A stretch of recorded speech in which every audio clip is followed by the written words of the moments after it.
Welcome to another exciting, explosive edition of the Colin Nation radio show. Welcome.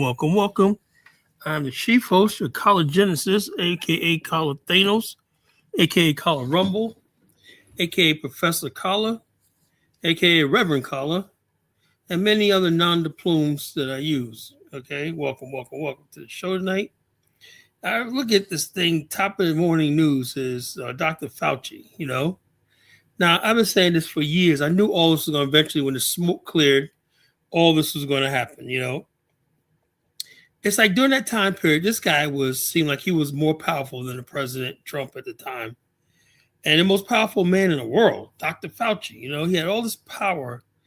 And I knew I was not buying this COVID thing from day one, even though I was stupid enough to get that shot. But I think it's probably caused a lot of my medical problems right now. I was like saying to myself, what the hell are we going through? I mean, lockdowns, social, now it's all been revealed that was a joke. I knew something was not right. The whole masking thing, the lockdowns, the shutting down businesses, the social distancing, all that stupid nonsense we saw in 2000. It was just utterly ridiculous, And I always had contempt. I seen so many businesses shut down and be destroyed, so many people out of work. It was just a complete madhouse. It shows me that anything's possible in this country. Anytime you can make people, intelligent people, act the way we did during COVID, on the word of one man. And something, I don't even blame Fauci. I blame the media. The media deified this man. Dr. Fauci, you're going against the science, God forbid if the average, uneducated, ignorant person with common sense disagrees with something the so-called scientist says, even though some of the scientists didn't agree with it, we're going to basically take the word of a few scientists because it's all about power and control and everything like that. That's what it's all about. It was a power grab, You're going to put somebody in jail because they didn't take a shot. You're going to arrest somebody for not social distancing. You're going to arrest somebody for a mask and everything, a right to invade somebody's house. There was even times where people would have parties and you call the police on your neighbors for having a backyard barbecue, and the police come in and arrest everybody for gathering. This was insane.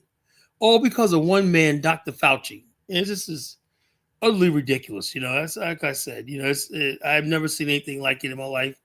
And I don't know what they could do with Fauci. Then he basically gets a pardon from Biden going back to 2014. That's when they were starting those lab work. And he was definitely involved in that and human experimentation of, basically genocide, viruses, testing viruses and stuff like that. He was involved with that. I do believe he was also involved with the gain of function, see how far the virus can kill, and also spreading the virus to the United States. This is insane right now. Somebody needs to be held accountable. Shit, if I could drive 3 miles over the speed limit and get prosecuted, and somebody needs to be held accountable for that COVID thing. Like I said, I'm still pissed off about those COVID years. I mean, I'm never going to get over that. You can't tell me anything like that. Things that make me mad. Two things that really make me mad that happened in this country was the Iraq War, the lead up to the Iraq War, and George Bush lying, and then him getting away with it, with Halliburton and Dick Cheney and all them. And next thing, when I thought nothing could top the Iraq War, here we have the so-called COVID virus, and then we had the damn the vaccines, which they told everybody they had to get. Two things that really pissed me off or not. And what else is coming next? So I gotta brace myself for whatever's coming next. What's gonna be the next thing? Anytime you can do COVID, are we smarter now? Are we still gonna basically sit back and be like, oh, the government says this, the government said this person said this, and everybody goes along with it because nobody wants to be the person that steps out of line. Nobody wants to be the person that says, look, man, put my foot down, say, that's ridiculous. Let's do this, whatever, like that. It's like everybody in America is taught to be a bunch of scaredy cat, scaredy pants people who go along with whatever the powerful, educated, so-called educated people say. But I'm not one of them, you know. I question everybody. And that's why people, you know, I always handle myself in the debate because when you believe in LARP, right? The colonization philosophy of LARP. What is LARP? LARP is what's logical, achievable, reasonable, practical. You apply the COVID thing to LARP, and the COVID and the coronavirus did not pass the LARP test to me. So when someone doesn't pass the LARP test to me, I don't go along with it. What's logical, achievable, reasonable, and practical. You know, the whole pandemic and the handling of the pandemic.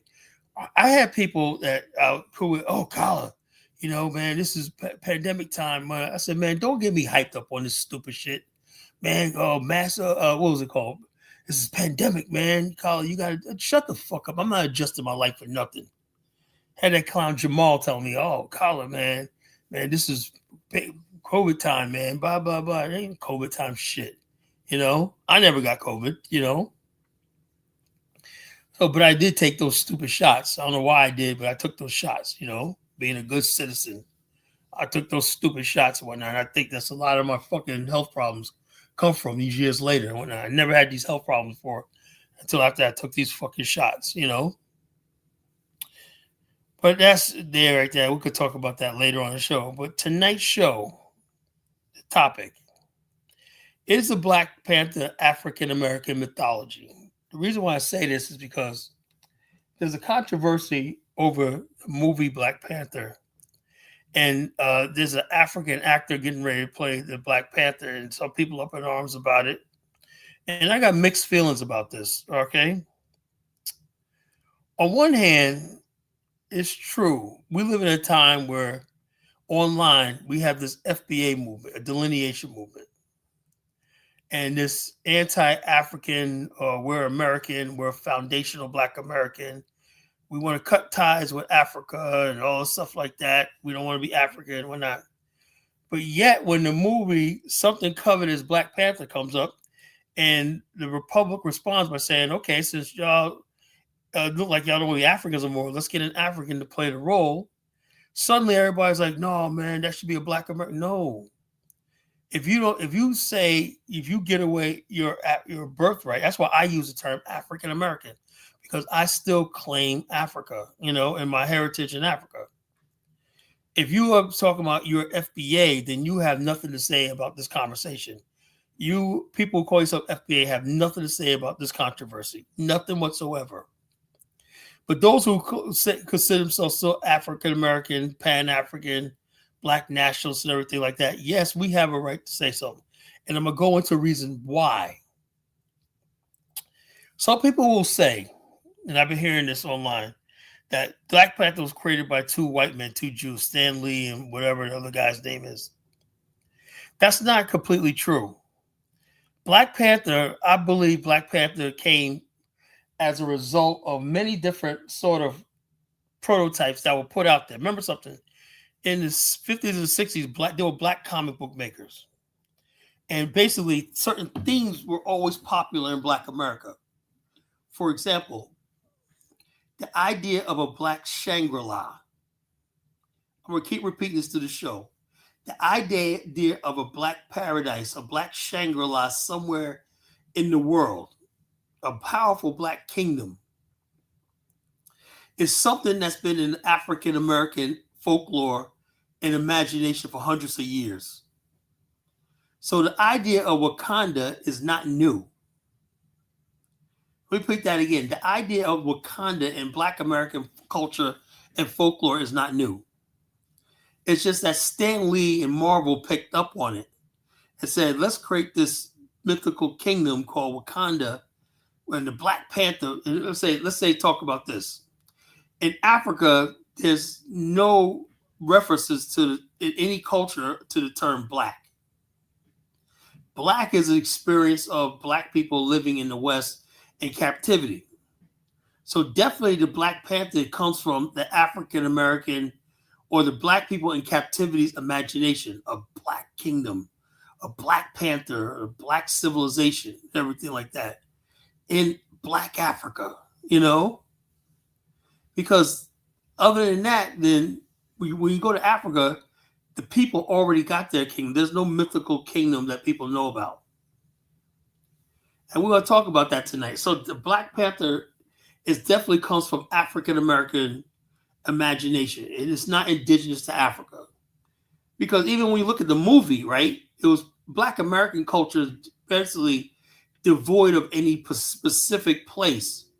So even when they made Black Panther, they combined different cultures. You know, you'll see Zulu culture mixed with Kenyan culture, the Maasai. You'll see people there from Southern. That's what a lot of complaints. A lot of Africans like they didn't like a lot of West Africans said they didn't like the Southern African cliques and stuff like that.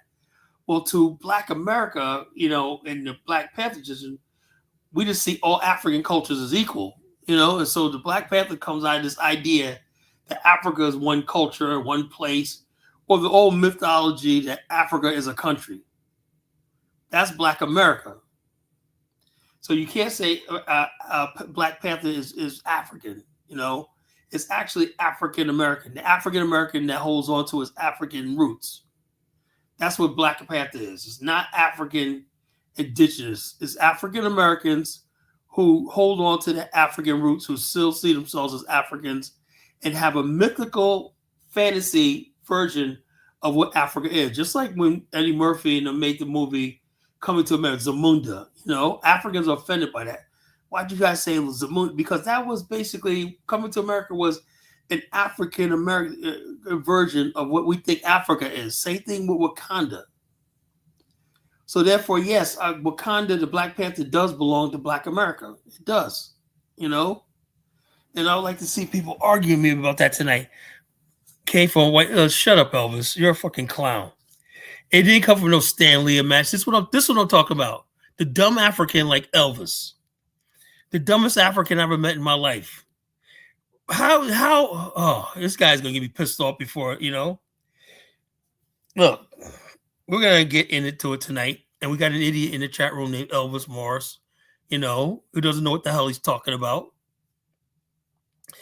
And I'm ready to eat him up tonight because I'm gonna bury him tonight in his own stupidity. Let me tell you something. Black Panther, right? This idea of a mythical.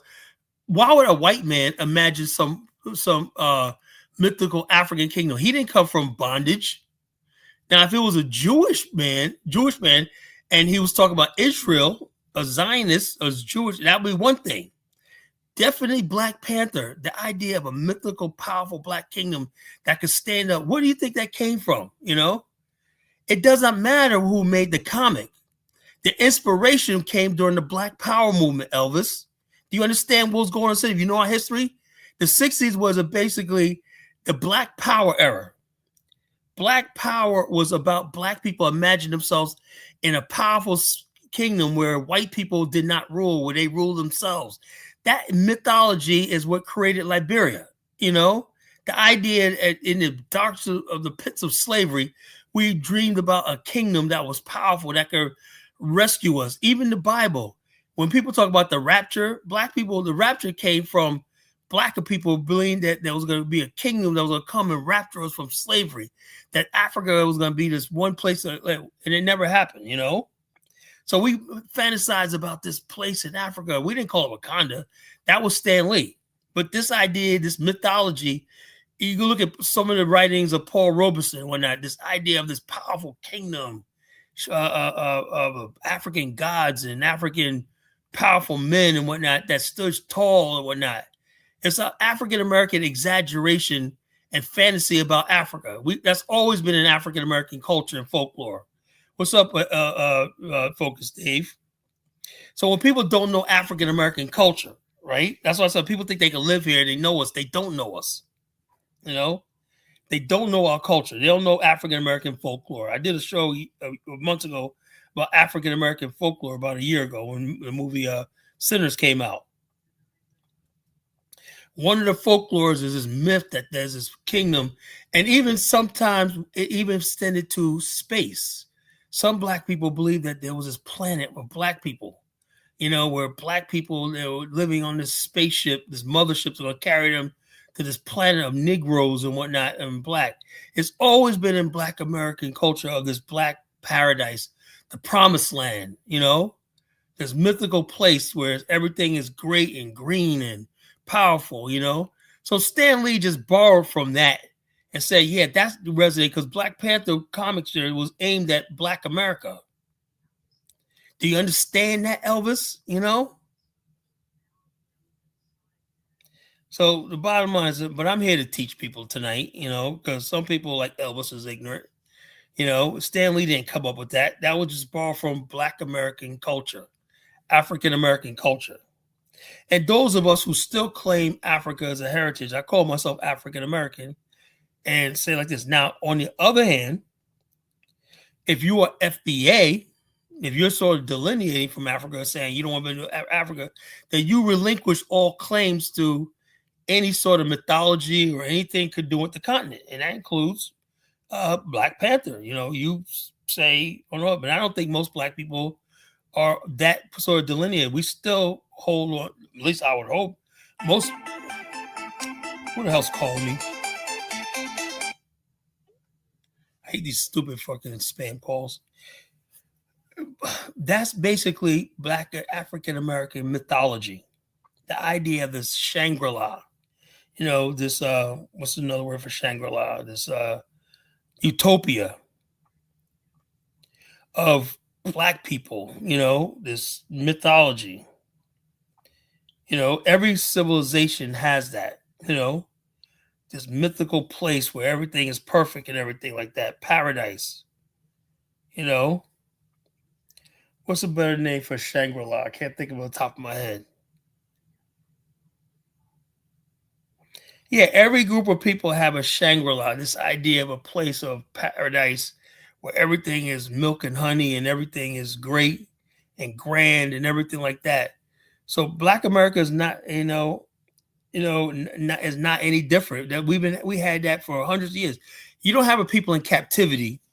When people in captivity, they always imagine themselves in a better place. Always been like that. So therefore, like I said, this idea of a black Shangri-La, a black Medina, a black Mecca, a powerful black country when that has been in thing. And I'll be honest with you too, the African is another version of a Shangri-La. What would a powerful black nation state be of our own? So this is not anything new, and that can only happen when you're in captivity. And the only group of people that's ever been in captivity is Black America. We're the only group of black people that have ever been in captivity, away from our land, our original land. So therefore, when people say, well, the Black Panther is African, no, it's not. It's African American. It's African American fantasy of Africa. It's a fantasy version of what we think Africa should be or is. So I try to tell people that, and people are like, oh no, Kala, you gotta understand Black Panther is African. No, it's not. That's not indigenous Africa, because Africans have no reason to imagine a place like that because they already are in Africa. They're already on the continent. They already got their kingdoms and culture. They never lost their culture. The idea of a King Chala and all stuff like that. So it's we're going to talk about that tonight. Why is many Africans want to claim Black Panther now? Even though I have no problem with an African playing a role, but understand where the whole inspiration comes from. It's not inspired by Africa. It's inspired by the African American history, and people move away from that. That to tell the story of a Black Panther, you got to understand what group of people would imagine a kingdom like that. It has to be African Americans. I can't understand. I can't see other Africans because it's one thing to be colonized, right? But when you're colonized, you're still on your land.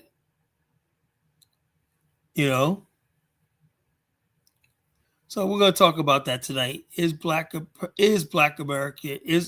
Panther African American mythology? And I think it is. African American mythology. Now, people lately be talking this ADOS, FBA shit. I'm from old school. I consider myself an African American, a Black African American. I don't consider myself a foundational Black American. That's somebody saying that I'm an American. I was created here in America. See, that's all. The FBA is losing thing because they sound like hypocrites. They one hand, they say a Black American should play. Wait a minute here. If you're not calling yourself African, then why are you worried about Black Panther then? That means that that African British actor had just as much right to play the Black Panther as anybody else because you just relinquished your identity as an African. You understand where College Genesis is coming from tonight? Do you understand why they call me the College Genesis? Why they call me College Thanos? Why they call me College the Rumble? Why I'm the host of the College Nation radio show, broadcasting here and there. Soon to start doing more shows per week. I promise you I'm going to start doing more shows as I get my strength back, But we're going to have a lot of fun tonight with this topic. It's a lighthearted show. Colin Magneto, I'll take that.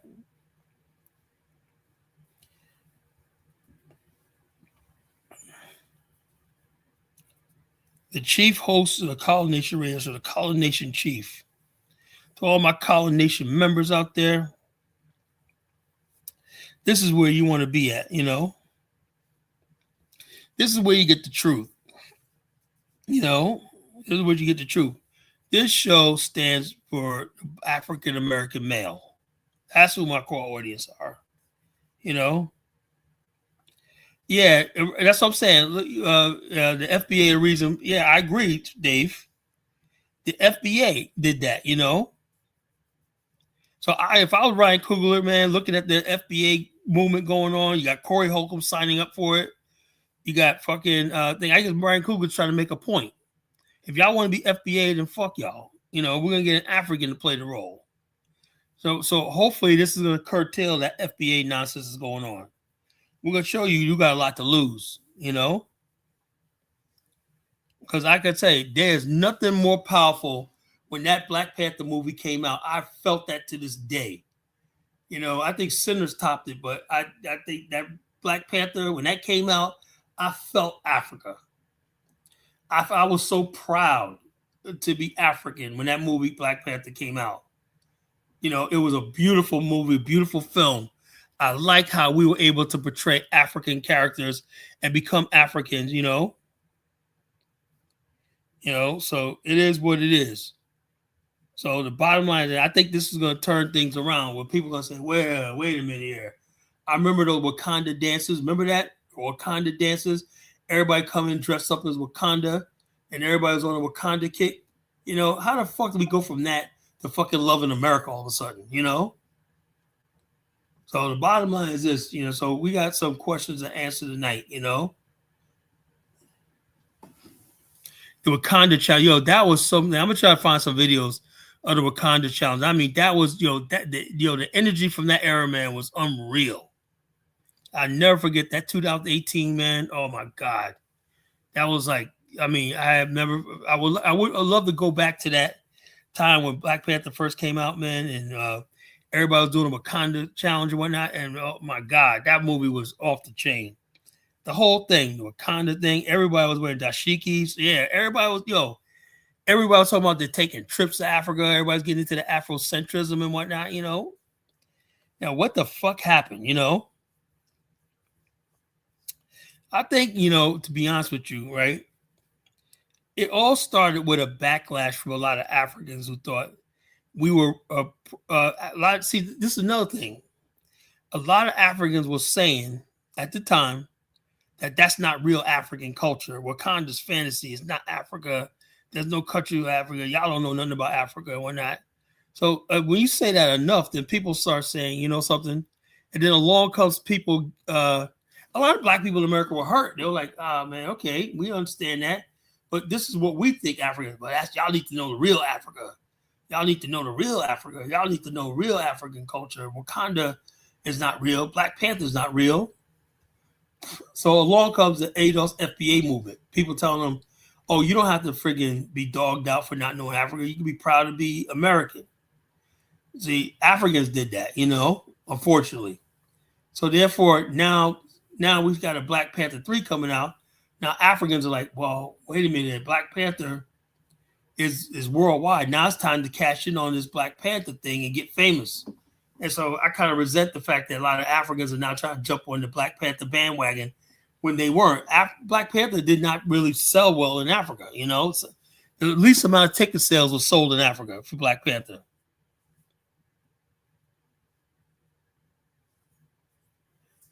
What they want, Steve, Black Panther. They weren't selling that well in Africa. They said, oh, we only watch. Even people like Kiddo said, oh, we were watching it on bootleg. The people that made Black Panther was the only single Marvel character that grossed $1 billion. All the other ones had multiple characters in the ways, like the Infinity Wars, had Thanos, Captain America, and Spider-Man, whole thing like that. Black America was the first single Marvel character that grossed $1 billion. Endgame had to bring all the Marvel characters together to produce $2 billion, whatever like that. Black Panther was the only one.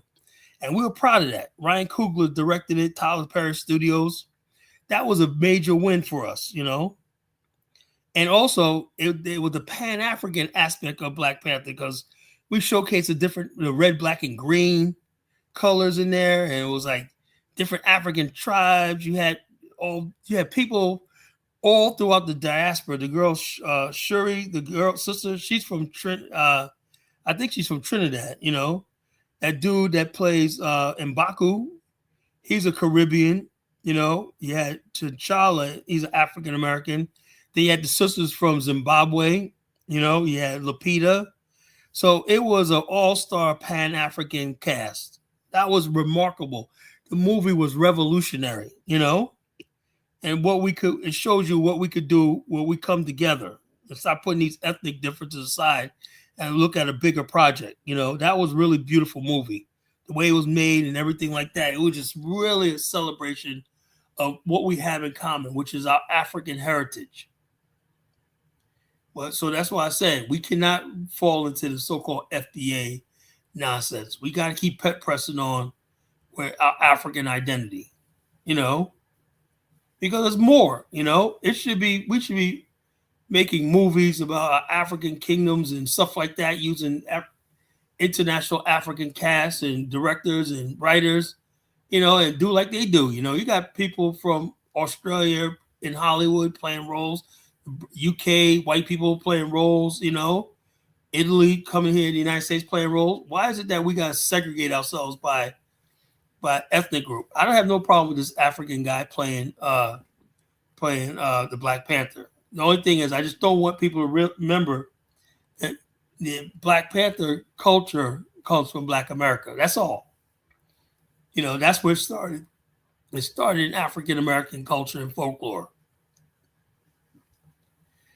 So we're going to talk about that tonight, folks, and talk about a bunch of other things, what's going on and everything like that. So it's a thing, right? I don't know, it kind of stirred me, these Africans eating on the streets. And, you hate criticizing people's culture, but, that did look kind of ridiculous. People eat with their hands on the streets in New York, on the ground. When I was like, what the hell's going on? People, we got to do better. We just got to do better, We got to do better. But yeah, so folks, we're going to talk about this tonight. One interesting hearing what people I say. Black Panther was created by white men. No, Stan Lee, just like rock and roll, everything else. White people come, they look at study our culture, and they get rich off it. And what else is new? You gonna tell me Stan Lee came up with that idea? White man came up with the idea of a powerful black kingdom that can destroy their whole world, civilization. It's not even feasible. That doesn't even make any damn sense.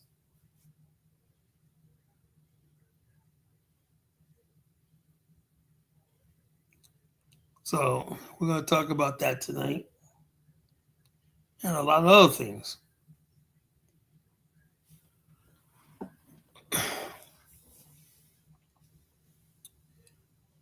So, like I said, when you have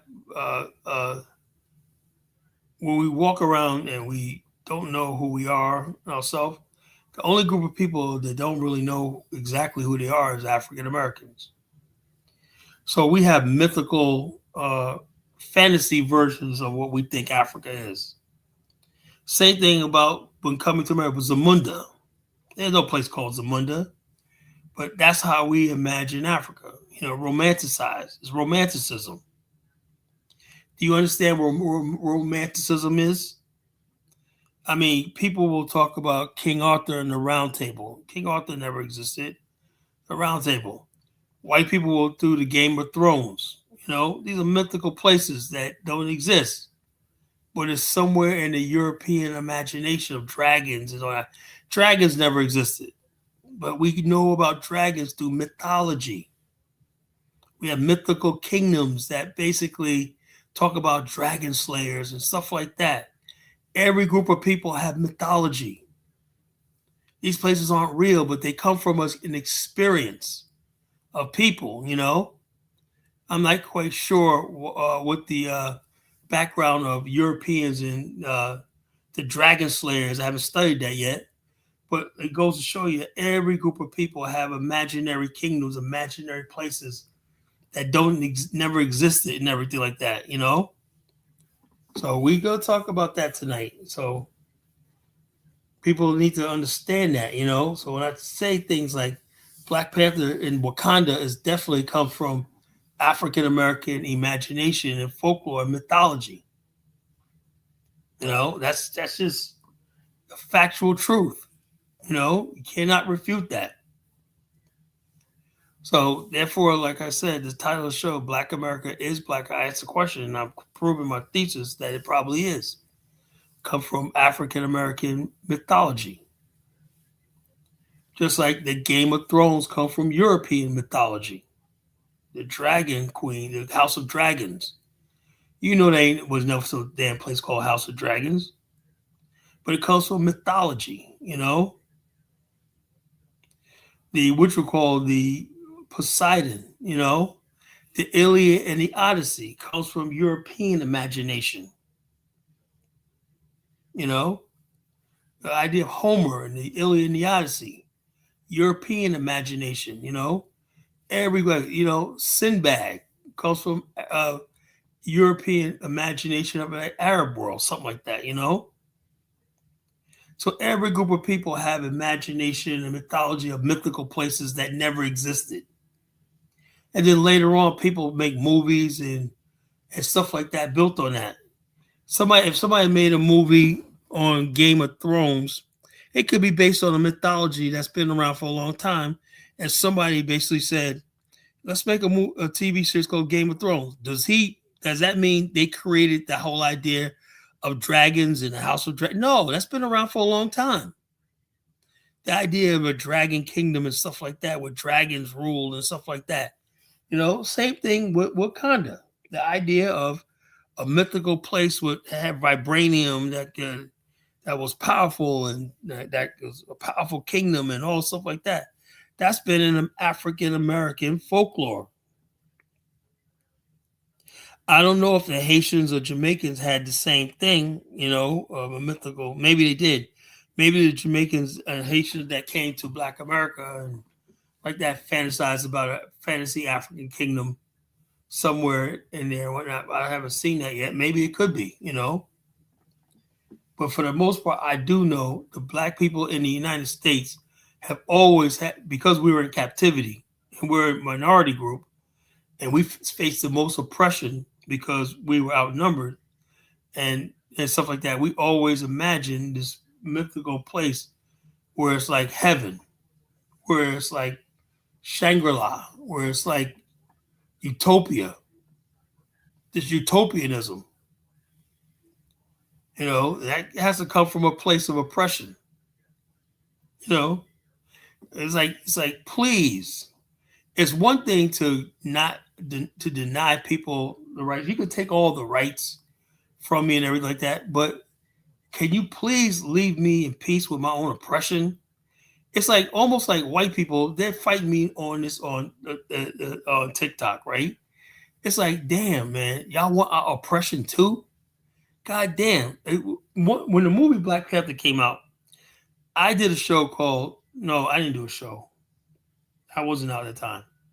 I did a show with Dinus called, I said, I'm going to go see Wakanda, Black Panther, but for 2 hours, I'm going to have an escape for Wakanda, right?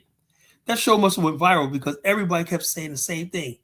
All I want is 2 hour escape to Wakanda. 2 hour escape. When I get leave the theaters, I'm back to reality. A 2 hour escapism. It's called escapism. Escape to Wakanda, you know? And that was, it was mostly African Americans who were saying that. A 2 hour escape. Now, an African doesn't have that, say that. He could say, shit, I don't need it's 2 hour imaginary escape. I can just get on a plane and go to Ghana.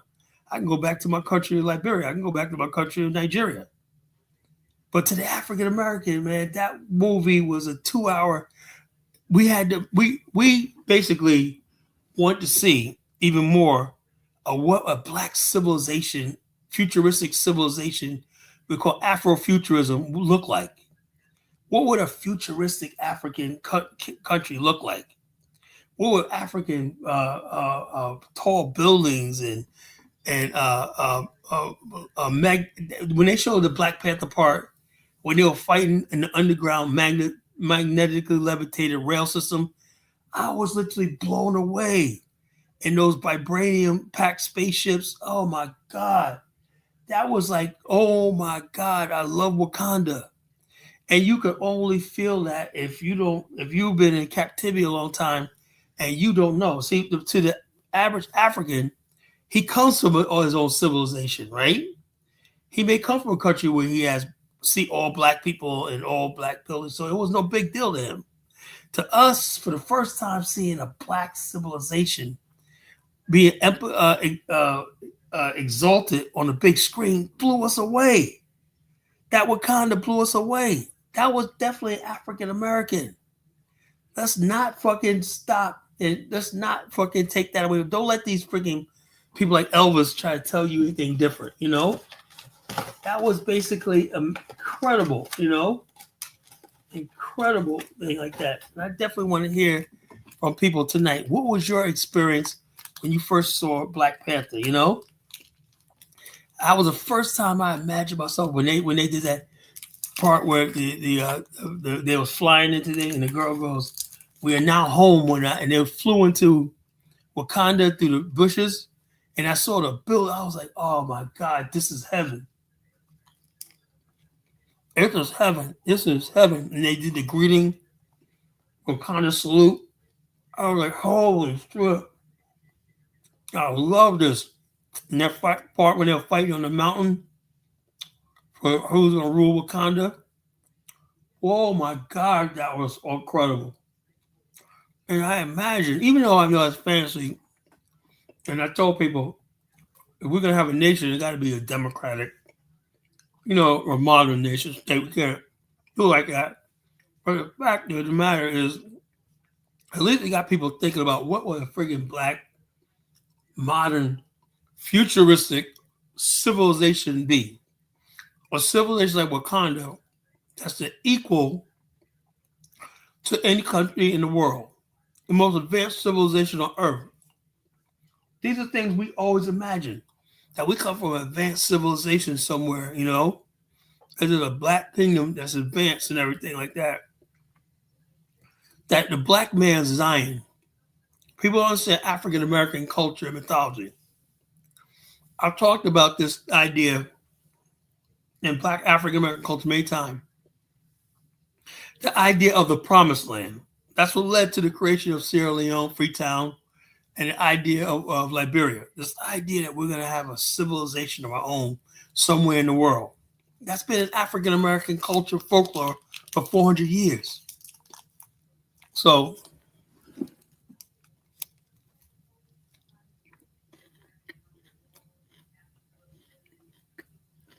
no, it's not the same thing. Hey, look, you cannot look. No, it's okay. There's no basically comparison. In the South, whites are always there. Stop them. Stop the nonsense. So stop the nonsense. And also, most of the blacks in the South were unproductive. Seeing a highly advanced black civilization, tall buildings, people are scientists and stuff like that. You didn't see that. So when I saw Black Panther and they had this high all this technology and shit like that, that was a match of anywhere in the world, vibranium, and I was like, you didn't get that experience. Trust me. I only got that experience when I saw the movie Black Panther. In my mind, that's what I want to see in real life, in reality. I want to see a real Wakanda in reality. I know I'll probably never see it in my lifetime. But for those 2 hours that I watched Black Panther, I got to experience that.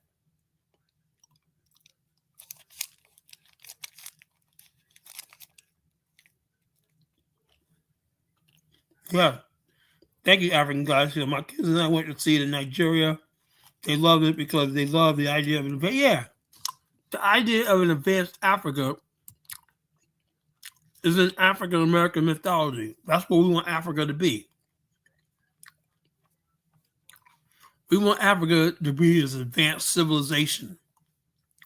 So we gotta get to the point where we can't just let everything slide by the wayside. We gotta start fighting. We can't let people take shit from us. They want to take shit from us. They want to take our joy. But goddamn, it's one thing to take our joy, but you want to take our pain from us too? Goddamn, you mean to tell me we're gonna be punished for imagining a fucking civilization, where they're not around?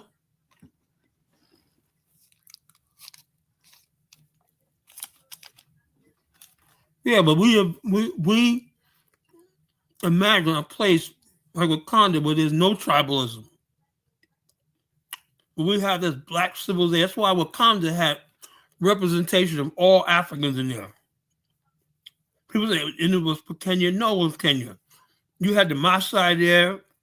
You had South Africa with the clicks, with the plates in their lip and shit like that. You had all different types of Africans in the movie Wakanda movie. So that was definitely, excuse my chewing folks eating a granola bar. That was definitely a Pan-Africanist vision of what Africa could be.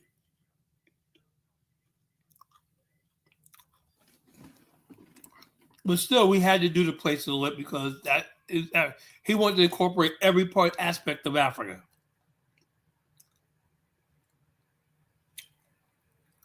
My favorite character in Black Panther was M'Baku. That was my favorite character.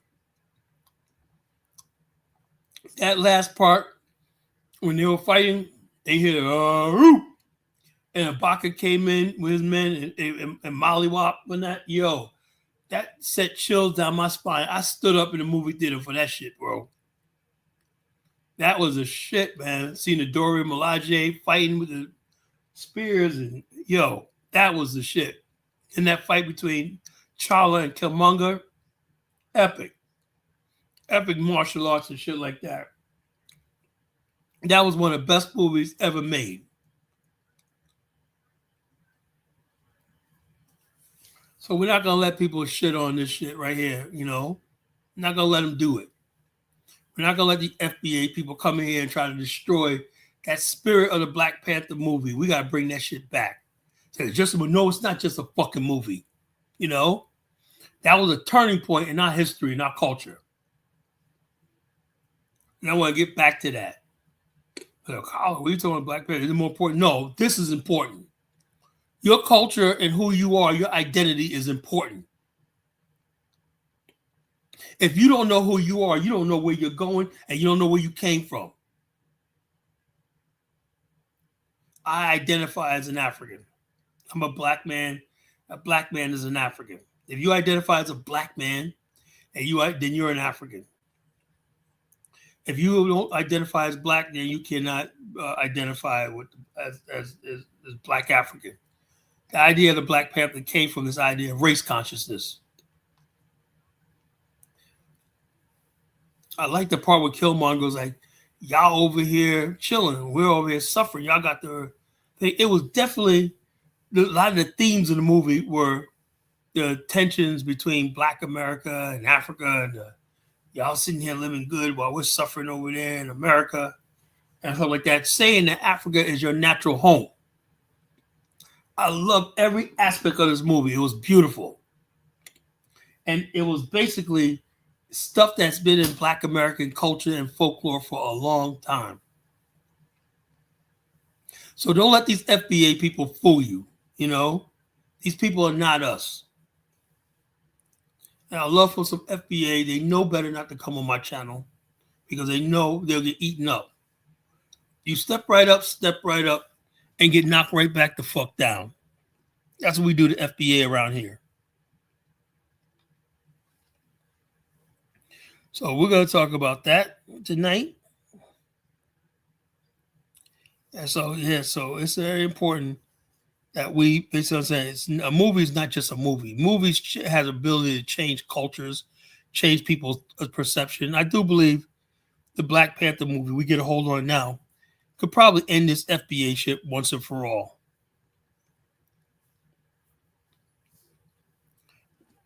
You're going to be a foundational Black American, but you want a foundational Black American to play the Black Panther. That's the stupidest thing. You don't delineate it from Africa. Now you want the same people want an African American, Black American to play. No, it don't work like that. If you don't identify as African, you don't have no right to say you want to represent the ultimate thing, which is, Black Panther. And he's definitely an African, right? Chadwick Boseman played that beauty. He honored his African ancestry by giving a brilliant performance as King T'Challa. Angela Bassett played an African queen. That's what we're about, folks. Just like James Earl Jones played an African king,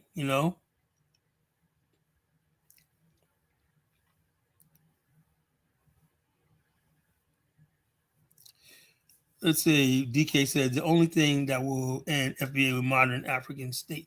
Yeah, I know that. I know that. But the whole thing is, until that happens, right? You tell me we can't at least imagine a Wakanda. We can't imagine at least, DK, you're such a freaking spoil sport. Yeah, we know it's just a movie, but goddamn, can we have something? We know it's not going to do the trick right now. But the bottom line is, FBA is up against the wall now because they're really triggered by this idea that we're moving on without them.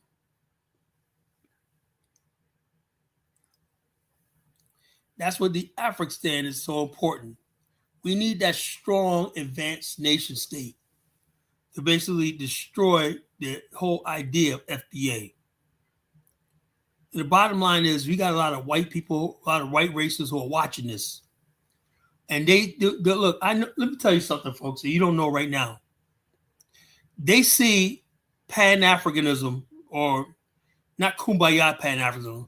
They consider Black Americans identifying with anything outside, forget Africa, with anything outside of America as a threat to America, a threat to their mental hold on us.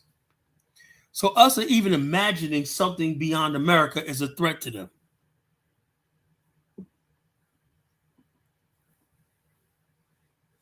Well, I can't wait till DK comes up and tells me what he's saying. I don't understand what he's saying. He can articulate what he's saying in the chat. Maybe he could say it a little better when not speaking. But the whole idea, I remember when we go Black Panther, you have these racists in there. Wakanda's not real. Wakanda's not real. Oh, Africans will never do. Right after that, that's when Dinah Samir was out taking trips. Pamani was out. I made my first trip to Africa. The number of Black Americans moving to Africa, and it's ignored. You ever notice that? You never you hear in the mainstream media the number of African Americans who go to the continent and who have ties there now, connection. The many Black American and African social media groups where people, we may be fighting, but at least we're communicating with each other. And so the bottom line is they don't want that. They think that our attention should be only on them, white America. White America still talk to us like they're the only game in town. Well, white people, we don't. I told one white guy, we don't care. We done moved on. I'm more interested in building with my Nigerian brothers, my Ghanaian brothers, my Liberian brothers, my South African brothers. I don't care about you. That movie sailed. That ship sunk. We're ready to start building beyond America. I want to see what the Japanese got to say. I want to see what the Russians got to say. I want to see what China got to say. See, that's what's dangerous to them. This is why they're attacking us. They're trying to turn the whole world against us. They're trying to get everybody that comes to America like that to hate Black America, the Black American man. That's all it is. For God forbid, the Black American man identifies, and I know it probably kills him, the fact that I can go to Liberia and popular there, to do what I want to do there. I could have the country is basically at my feet, you know, it's my second home. My wife is there. And I've now made a second life for myself in an African country. You think they like that? No, because they don't have any fucking hold on me. I don't care about them fucking what they think or what they do. I don't care about them or whatever they say. See, that's the thing. When they realize we don't care about them, like when they talk about segregation, Black people are like, bring it on. We'll just take our $2 trillion and make ourselves rich. There's so many Black restaurants where I live at popping up, nice places that are better than the white restaurants. Nice wineries and shit like that. Well, it's unreal what's going on in Black America right now. We're on an uptick. More and more Black people are spending money with each other and shit like that. So we're like, they don't have any power over us like they used to. But the FBA, what the FBA want to do is they want to isolate us from Africa and put us at the mercy of white people. That's what FBA is all about. We got a stake here in America. That means you want to be near white people. That's all that fucking is. But it's not going to work because I do believe that despite all the fucking diaspora wars, the number of Black Americans still interested in Africa, going to Africa, is still growing. It's still growing. Yeah, we have autonomy. Okay, you don't work here. Hey, shit. I can go someplace else. Fuck you. They hate that shit. Part of controlling Black people is convincing them that you got no other options but them. That's part of controlling them. So basically, they were really upset at our whole thing about Wakanda. White people, Wakanda ain't real. Wakanda's fantasy. Y'all better come back to reality. Wakanda's real. So the only reality is the hell y'all put us through in America. Let's deal with your fucking racist bullshit. I said for 2 hours. All I wanted was 2 hours to escape from y'all bullshit. In the all-Black civilization. Just let me imagine that shit. And these motherfuckers, oh man, y'all, we gotta put y'all back in y'all place and whatnot, And then right away, right after when Black Panther came out, they came up with Superfly. It flopped. We gotta get y'all back to, drug selling and misery and shit like that in America. This is your life in America, a fucking gangster movie. They did a remake of Superfly and it flopped. The Black people said, we don't want to hear that no more. We want more of this escapism to someplace else. I believe more movies like Black Panther could sell.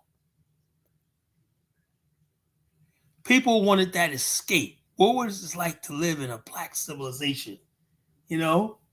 That's what it was all about. And the only people that resonated with was Black people in America, the African American.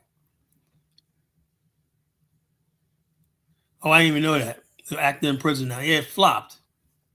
They tried to curtail the Wakanda, the Black Panther, and it didn't work. That's how powerful the Black Panther, that movie, was. That 2018 was a powerful year for Black nationalism and Pan-Africanism. Folks, I'm telling you the truth. College Genesis tells you no lies. That 2018, man, I wish I can go back to that. That was a powerful year. That's when I first met Dynasty Amir and I started doing Dynasty Amir show. That's when the BAIO blew up. Those were beautiful times. That's when everybody was Team Africa, man. We didn't quite know what we were doing. We didn't know what was going to. We didn't know that we have a lot of problems and whatnot. But I'll tell you right now, a lot of problems we had, we realized that a lot of Africans who oppose us are Negropeans themselves and whatnot. We didn't understand tribalism and all the stuff like that in Africa. We didn't understand a lot of things that afflicting the continent and stuff like that. The reality of Africa, poverty and shit like that. All we know is Africa was a motherland, and we wanted to connect. So a lot of us got burned. We tried to buy land there and stuff like that, and we got taken advantage of. Then a year later, we had the year of return in Ghana. So the bottom line is, yes, this is it was powerful. This movie did a lot. The Black Panther movie kicked off the year of return a year later in 2019. So, folks, man, I'm telling you the gospel truth.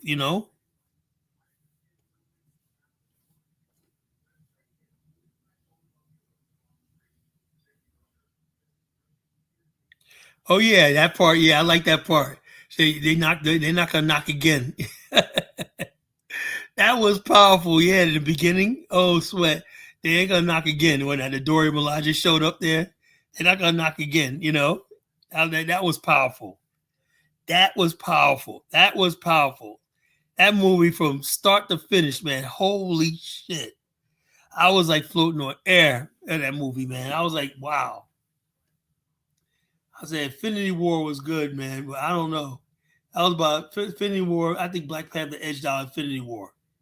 Now, Endgame got it, took it. I get Endgame took it all. Because Endgame was good because they had Charlie came back in Endgame. They brought him back one last scene when that was powerful. I did not like Wakanda Forever. That was garbage. I don't know what crew would think about that shit. But that first Black Panther was powerful, man. We gotta always look at that for inspiration. That movie was powerful.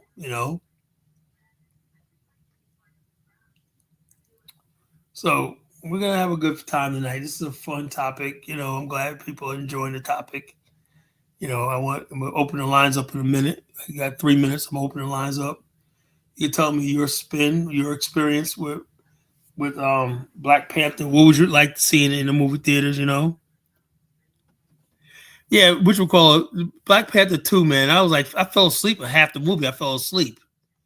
I fell asleep. In the last part with Shuri, uh, I fell asleep. I didn't like it at all. It was garbage. It was so woke. Hopefully this Black Panther 3 could bring it back.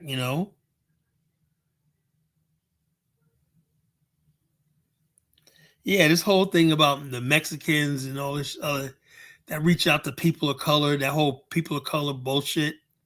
Yeah, I didn't like it. I did not like it. I was not feeling that at all. I fell asleep. I only seen it one time in the movie theaters, and I didn't see the whole thing. I was half asleep half the night.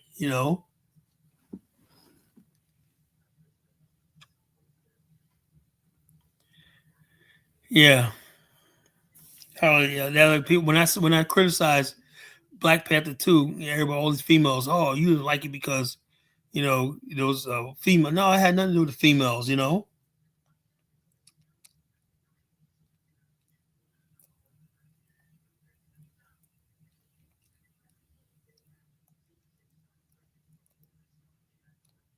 Of course, Elvis liked it. I know. I could read Elvis like an old book. Of course, Elvis liked Black Panther too. Of course, he liked that. That woke shit. Female Black Panther. Okay. You know.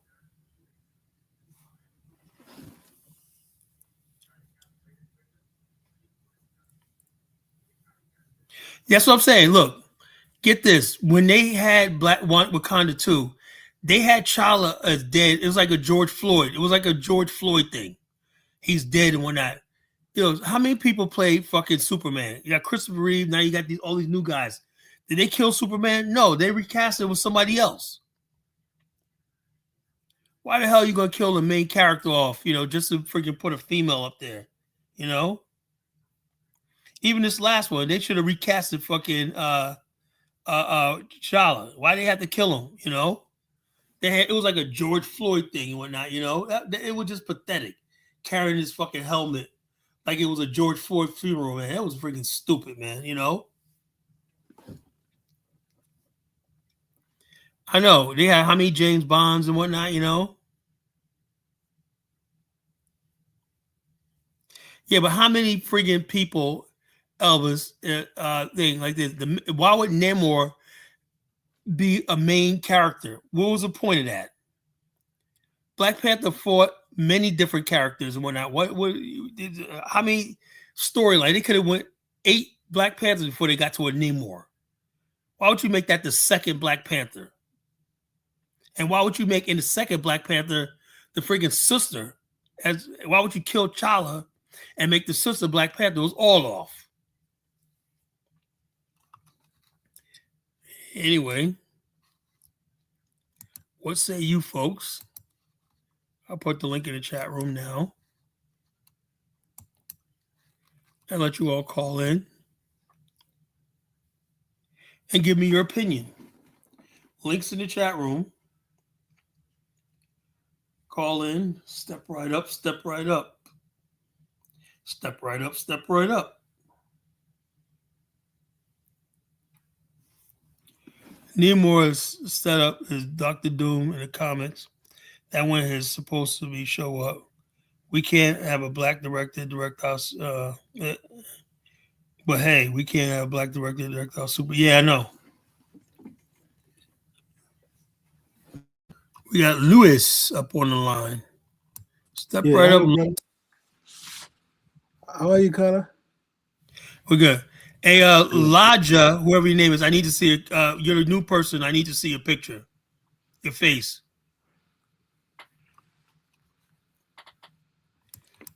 Whoever Elijah is in the waiting in the on stage, I need to see. Please cam up. Person drop down. I'm not letting nobody up here. I don't know. All right, got a panel here. All right, Lewis, you're up first. Go ahead, bro. Yeah, people forget how powerful images are. Images are very, very important. The white man knows that, and he gave us a white Jesus. And he ain't getting rid of it anytime soon. Images is psychological warfare. Okay? The impact of Black Panther, though we know he was written by a white guy, blah, blah, blah. The impact of Black Panther, that's one of the biggest grossing films of all time. I know. Right? And with it for about a year, 2, white people weren't telling us to go back to Africa no more. Right. I said, yeah, man, I would like to go back to Africa, build Wakanda. You're like, there's no Wakanda in Africa, you know? You look at the stuff that this movie created, the verbiage and the conversation. It says a lot about this civilization here. White people really think they got it wrapped up, you know? Yeah, right. So what happened was when we had the Wakanda, and I'm glad you remembered the year of return and everything, things started picking up. We were seeing cities in Senegal, Ghana, other places, South Africa even was getting popular. Other places, Dan is going back on his shows, people going YouTube, discovering Africa again. Okay? And it carried on for some years. And all of a sudden, now we've got this FBA stuff starting. Exactly. You think this is the FBA shit is some accident? No. Bro, no, it's not an accident. I reckon it's not an accident, you know? This is freaking people, white supremacists are behind this shit. Yeah. This is how the psyop work. When the time when they do Rumble in the Jungle, when Ali was in Ghana and the CIA was following him, this thing hasn't stopped. We think it stopped, but it hasn't stopped. And now the fight is on the internet. Okay, notice in all the black spaces where there's talk of Pan-Africanism, where black people are meeting from different parts of the world, on them panels you end up with people like the FBAs, like this stupid M who's on. And they show up everywhere. These FBA people show up on all panels in the chat room. We're not Africans and all shit like that. That's they're all over spamming the internet with this fucking anti-African bullshit. Do you think it's an accident? That's it. Now think Operation Dudula. You think that's an accident? Do you remember Chief Buthelezi? That's his people. They've gone to the trusted source to stir up shit. Now you listen to that stupid girl. What's her name? Whatever her name is, leading that. When she talks, white supremacists talk. So they've sat back now and they've let their black minions at the front. In America, they're building the same thing because they're working in conjunction. Afro Forum and with the, what's his name, the guy head of Tesla. They're working in conjunction with some of the administration from the Trump place. So this is not far-fetched. They're paying big money for YouTubers like with Tariq Nasheed to be doing shit. Like now, and I'm very disappointed in him. You're the guy in Uganda. What's his name? O'Shea. He's a fucking O'Shea. Listen, yeah, very O'Shea. I disappointed. call O'Shea. I call him Very disappointed in a man. Okay, jabbing bullets is exposing a lot of them. But unfortunately, black people, we've got to be aware, especially the younger generation, people like Carla and so on. We know because we've been through the fire in the past. These people do not let up. They want to make sure the next generation don't have no hope, so they want to kill it. But they feel as long as I'm here, it ain't gonna happen. That ain't gonna happen. You know. That's it, because you got a conscience that Black Panther was so big. I remember for the first time, white people who don't want nothing to do with blacks, who were into the comics, they were drawing pictures of big, Incredible Hulk, making him bigger than he is, grabbing a hold of Black Panther, and Black Panther squirming up like he's a little squirm because they were jealous that the film generated so much worldwide. Yeah, the Black Panther was the first Marvel single comic character that grossed $1 billion. Yeah, worldwide. They had it. All the cinemas were showing it live in Africa. We could see it on YouTube. We were the first generation to see that YouTube, that connect. So ever since then, they've been trying to get hold of how to distract that. Now you got your Officer Tatum's. I mean, you see that clown, that fool?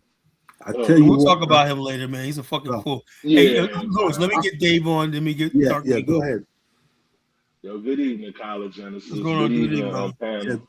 By the way, Dave, that picture you posted, is that your daughter? Did you said Queen on Facebook? That's your daughter or your girl? Who? Where I post up? On Facebook, you put a picture of a female up.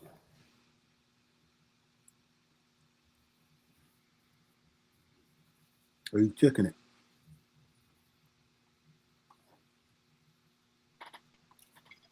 I said this one of my Liberian brothers. He just tagged me or something. Okay. I wanted to piggyback off what Lewis was saying. You're right, Lewis. 2008. The timeline, 2018. Black Panther drop. We're talking about B1. Buy black. Buy up the block. Buy up the lot.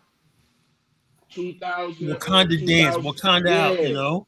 Yeah. 2019. Year of return. Let's go back to Africa. Let's connect. Let's talk. Let's mingle. Yep. It was mingling, getting to know each other. Then COVID dropped. So I think COVID too was a part of the disrupt black unity. I'm just putting my tinfoil hat on.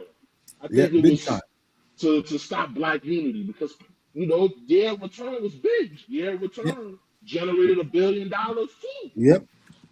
Then boom, COVID hit. And FBA and ADOS is on the net all day. We sitting at home watching nonsense. You're right, man. You're right. You're making sense. Yep. By no accident. After the glory, then end of the party going. Then it's always like that because whenever black people in America want to go back to Africa, this is what happens because that's what happened in Roots. He always wanted to go back to Africa, and the whole thing, everything else was. And you know what I said in my monologue? I said at the time when Black Panther, I hadn't been to Africa yet, but I said I want to know what it's like as an African American to imagine a black civilization. It's like I'd never seen that, right? Yeah. So when they flew into Wakanda, remember that part after they went on the mission? Yeah, I remember we were teasing you, Carla, that you hadn't been to Africa yet. We were teasing you that time. Yeah, everybody was like, "Oh, you never been to Africa, right?" But I said, I want to know what it's like to go to a place where I got tall buildings, futuristic, and then the part in Black Panther where they had the monorail, remember underneath? The monorail. I was like, a futuristic. I want to know what would a futuristic African civilization look like. That was always my dream.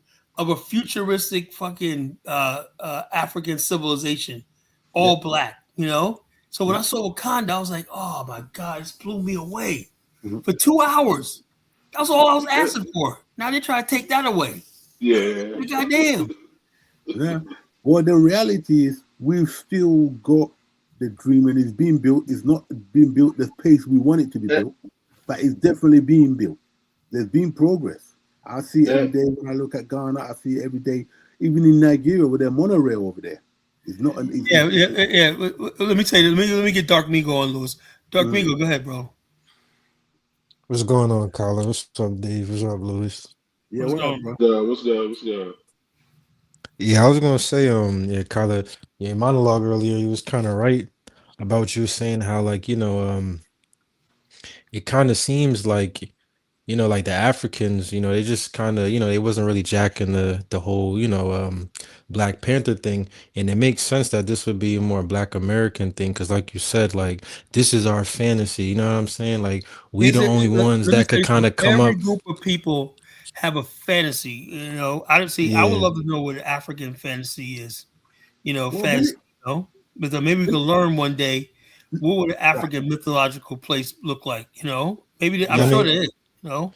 because I was right. saying like this would be ours because like just how you said like how everything kind of went down, how it was like an untouched land, and then like they had all the technology there and stuff like that. That's kind of We something can that we can we build thought. ourselves up from and protect And, ourselves from and white you people. right, bro. Yeah, And you right. Exactly what I'm saying. Yeah, like that's You kind of right, our bro. thing. And think about it. Think about it.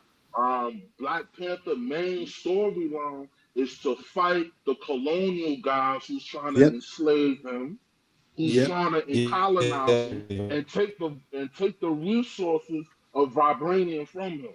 That's it. mm-hmm, That's mainly the whole storyline yep, for Black Panther. Protect my mm, land from the colonials. mm-hmm, And you're not taking my resources. I'm not mm-hmm. gonna fall. I'm not gonna be like other African, like the And colonists. something. You know, Another thing, Dave, to add to that, it was hidden. Yeah, Remember the one yeah, part where yeah, Yeah, it was hidden Andy yeah, Snicker yeah, exactly. said in the movie, he said, "No, I've seen it, Shangri-La," and he mentioned Shangri-La. yep, In other words, yeah, a mythical kingdom that nobody's ever seen before. mm-hmm, yeah. We Cause you're always right. It was in our hidden. imagination It there was was this hidden. hidden They didn't. kingdom They somewhere didn't in let you see Africa. their skyscrapers. They yep. just made it look poor. Look like every other. Like you Well, said, it was I it was was blown mythical. away. Yeah. And that yeah. one part where he said when he brought it home, and you know what another thing was? Watch that movie. Have you guys seen the movie Aquaman?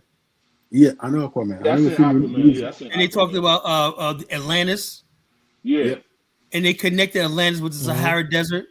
There's rumors that there was a lost civilization that Atlantis was actually above Earth right there at the time, and the Sahara Desert was once part of Hmm. Atlantis.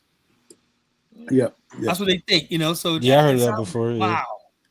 But Well, whether Atlantis existed or not is still in mythology, right? I'm sure some white people or somebody came up with the mythology of Atlantis, right? But definitely Wakanda is definitely an African American mythology. You right. know, Now, I tell you where I could accept that. I tell you why. You mentioned science technology, right? Nkrumah was made a very famous speech. You can get it in that Black Power documentary where he talks about science and technology because the Russians told him science technology you can move your country forward. That's because Nkrumah lived abroad in America and he was part of the first people to dream that dream. When he came back to Ghana, that's what the founding fathers wanted to do. They wanted to build that dream, and that's the aim. That should be the aim of the African countries through science, technology, industrialization. But unfortunately, and the recent leaders we've had have sort of taken the eyes off the ball. But Nkrumah, having spent time in America, couldn't associate with that dream. And that was meant to be that was the independent movement was supposed to create this. yeah. So When the African spends Yeah, times that's in a the good West, point. he has an imagination of going yep, back trying to yep, modernize yeah, his country. yeah. So it's a dream that you lot got because you lot live in the West, but So the in dream that we African need to American create. imagination is like we took it to the extreme. We thought, okay, imagine this African kingdom with tall buildings, vibranium, the Yeah, latest railway systems, technology, and it's like watching the Jetsons and whatnot.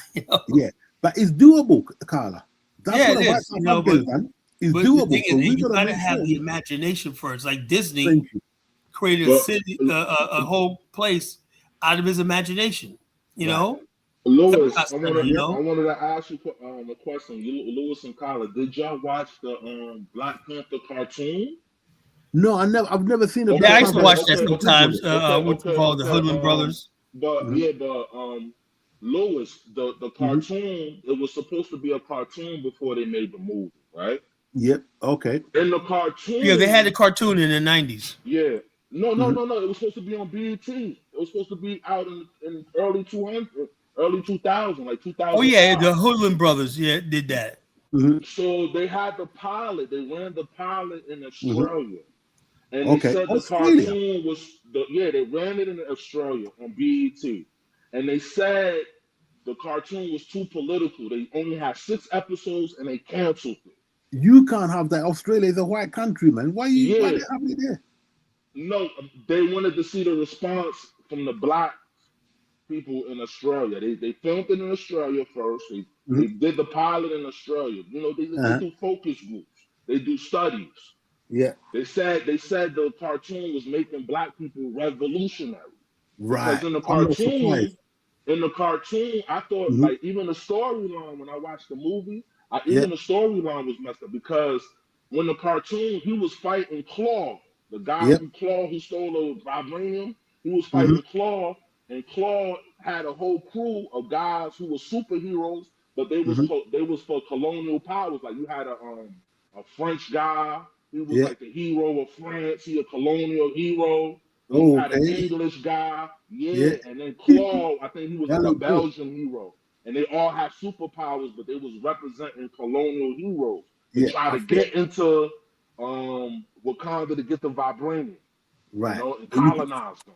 you Yeah, can tell the guys writing the story were obviously influenced from the 1960s politics because a lot of the people yeah, that guy Krugler, the original story guy, now he was very political. He knew conscious guy, though he knew he was a white guy and all that, but he knew of politics very well.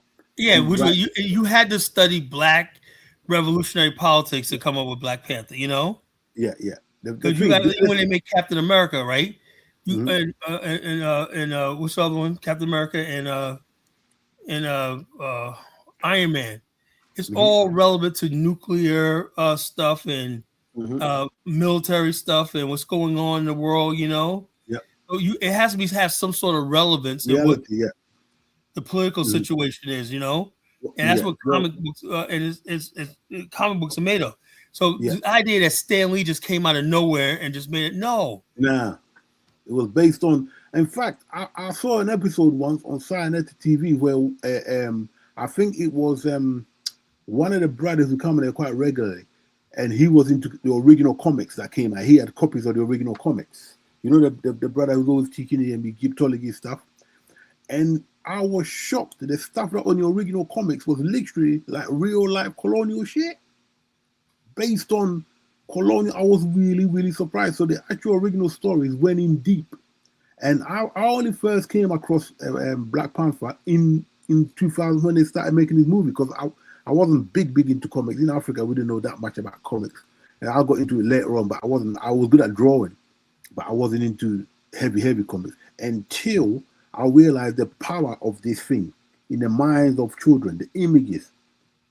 Oh Seeing yeah. black Why do you images think they created Superman, right? to make Superman was created to steer the the white youth people. to against crime and stuff like same thing with Batman and Robin. They Yeah, create yeah, that thing like crime fighters and stuff like they make the crime fighters the hero. that's it. That's it. Comics are very, very powerful, It is. It is. You got to see his heroes in them. I was gonna say that. Who was it? I guess something very important. I've forgotten. It will come back to me. It'll come back to me. But the images. Right. I was gonna say in Roots in UK, they've never shown Roots since the 1980s because the Brixton riot shortly kicked off just at the end of Roots, and the consciousness of people. I was only 12 at the time when it came, and the consciousness of black people, of Caribbean and Africans getting together the political tension, South Africa blowing up, Mrs. Thatcher and their bullshit. The tension here was so strong that they've never shown Roots in England ever again. You know that, don't you? Oh, I never knew that. Yeah. Or look into that. You get articles on that. They will never show it. BBC will never show it. They're scared to even put it on. We see that's what I was talking about earlier, Lewis. Remember, Yep. Yep. Certain stuff they show it is going to aggravate people. Yep. Now, I'll tell you the interesting thing. Roots became very popular in Ghana as a way to teach the kids. Yeah. And the British government, I think, was behind that. And later on, that slowly died down. But they need to be showing that again. In the whole black nation, we need to be educating our kids. This stuff should be compulsory round the clock in Liberia, in Ghana, all other stuff, black exploitation movies, our own Nigerian type of movie we've got to make our own. We should be having right now our own underground black exploitation modern movies. We should be having this. We shouldn't have to go he to has a Hollywood. valid point, Kyla. Cause like I was gonna just say cause like that's how I kind of grew up. That's why I got pride in being black. I love being black. It's cause like You've they got to showed see us that. everything. Like we seen remember the Martin Luther King animation. I seen Yep. Selma. I seen Muhammad every black Ali movie videos. possible. Yeah. My dad used to bring me Muhammad Ali videos from Saudi Arabia. Adventures of Muhammad Ali. If you guys ever That's seen nice. that. And Yeah. Muhammad Ali has his own cartoon. Yeah, I remember that. Yeah. They were showing in Saudi Arabia. His own cartoon time. Muhammad Ali. It's important, right? We must create, especially now we got broadcasting stations in each of our individual countries. But it seems like everything we do, we got leaders who all they want to do is not piss off the white man so they can get a little shekels to fund their education system. Okay? Our vibranium is the gold, is the minerals. It's not that hard. We've just got to put our neck, especially those of us from the continent, put our neck on our leaders. Recently, Mohammed's education minister from India, I can't even mention his idiot's name, he's trying to make Arabic compulsory, and the Ghanaians ain't having it. He knows that, but he's trying to push it because he's going to get a little shekel from his Muslim friends in the Arab world. We still got these Arabians pushing their bullshit. But I know the minute they try and push that, that's the end of Mohammed's administration. But they got the nerve to try and push that. Right. Hold on. I got a new guest coming up. Hey, Chief, can you put your camera on for a second? I can't see your face. All right, can you go up? I can't see your face. What's up with people? They be in the dark and whatnot. If you're on the phone, I have to see your face. I have to know if you're black or not. That's the only way I let people up on the show. You guys show me your face. I got to look in your eyes. Okay. Okay, good enough. He looks like a Negro. Okay, he passed. All right, you passed. He's the man in the high castle, is he? Yeah, all right, that's a new guy on. Chief, what's on your mind? Good evening, everyone. Good evening. It's finally refreshing to listen to a wonderful session of black people that is not toxic online, because it's so bad. I've had to stay away from so many channels on every platform now. It's gone left where African or Caribbean or American come on a platform and it's just abuse and insult and just I'm like, how did we get here? I know people are funding this anti thing. It's been. I want to get back to the Wakanda era, man. Okay. Oh, the Wakanda story. I want to get no. I'm just saying. You're right. I'm not saying I want to talk about that. I said I understand what you're saying. I want to get us back to the Wakanda era where we were all proud to be black and African. Remember that? No, they don't want that. They don't want that unity because it was powerful. I mean, I was hearing things from people that I never even thought even cared about anything in Africa. Like, man, people are trying to book their flight to go see. People are doing their DNA ancestry, like they wanted to know what part of Africa they were from. Yep, I think that scared white supremacists. Like, wow, we can't have this. This is it. That did scare them. Like I was telling Carla, for the first time, they were not telling us to go back to Africa no more for about 2-3 years. They weren't telling us that because we were not listening to the media. We was on the internet talking, and all of a sudden COVID came. What I think they disrupted the most is African Americans and Africans was just starting to mingle, get to Yep. know each other, get to reconnect. Oh, let me eat some fufu. Okay, oh, I got some soul food here. Yep. Those conversations you never, and those mingling situations you never, had before they was starting up. Mm-hmm.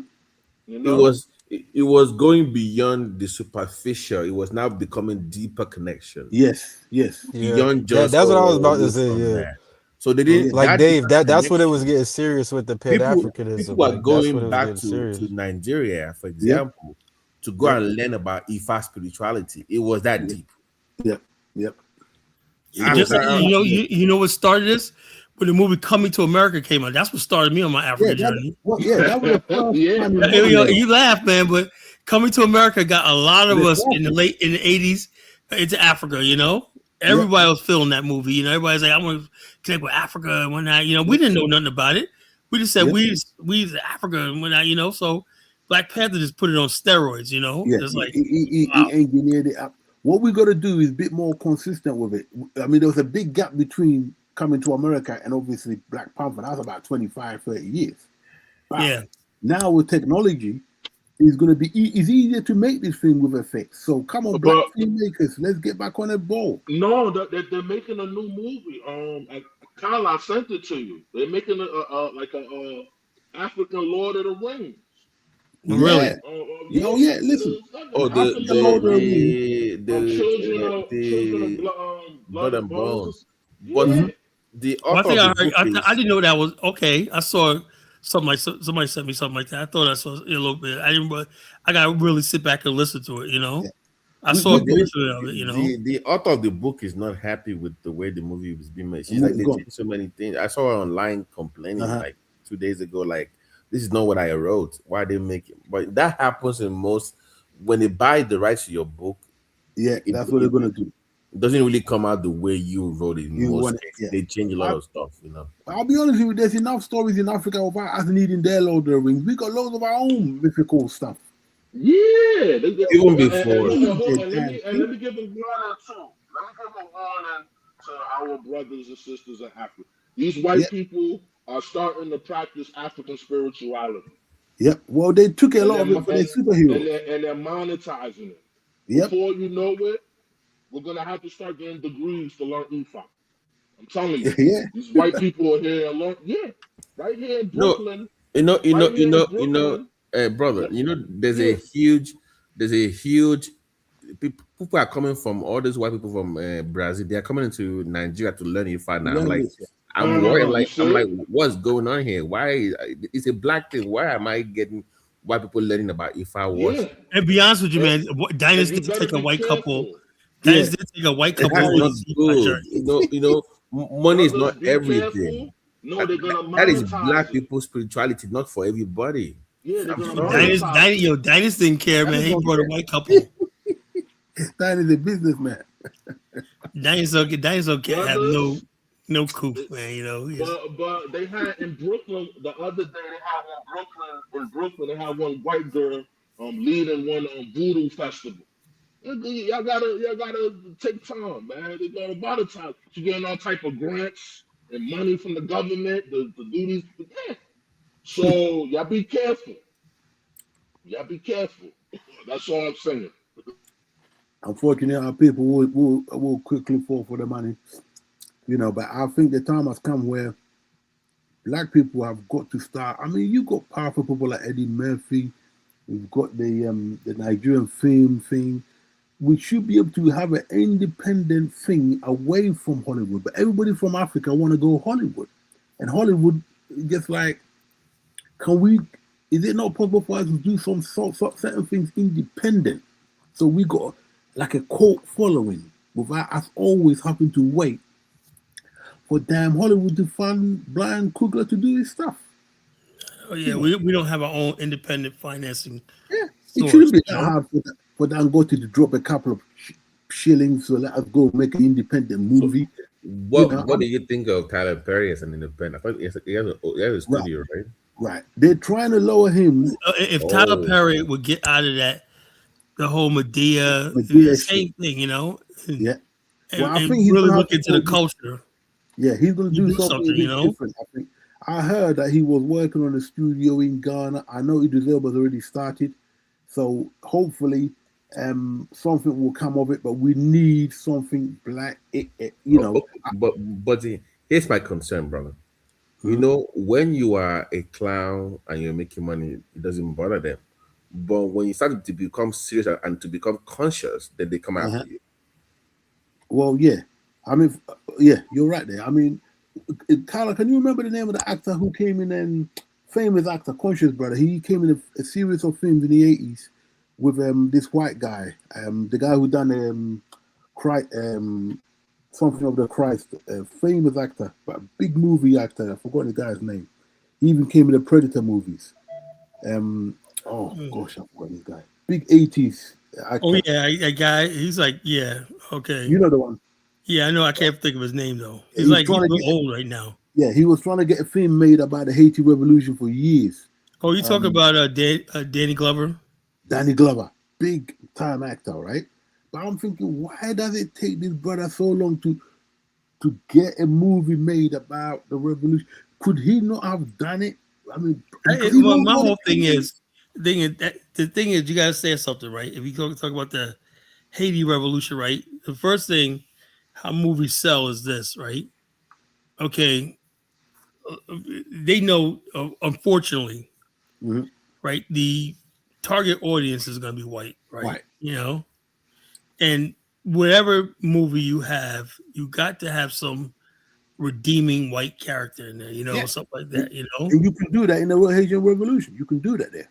Yeah, so you have to put it like that, but I don't know. I don't know if Danny Glover really had. The It could have pulling been power. maybe his script wasn't there, Yeah. Hmm. stuff like that. It was somebody said, "Well, this is a documentary like this." Hmm. Because let me tell you this, right?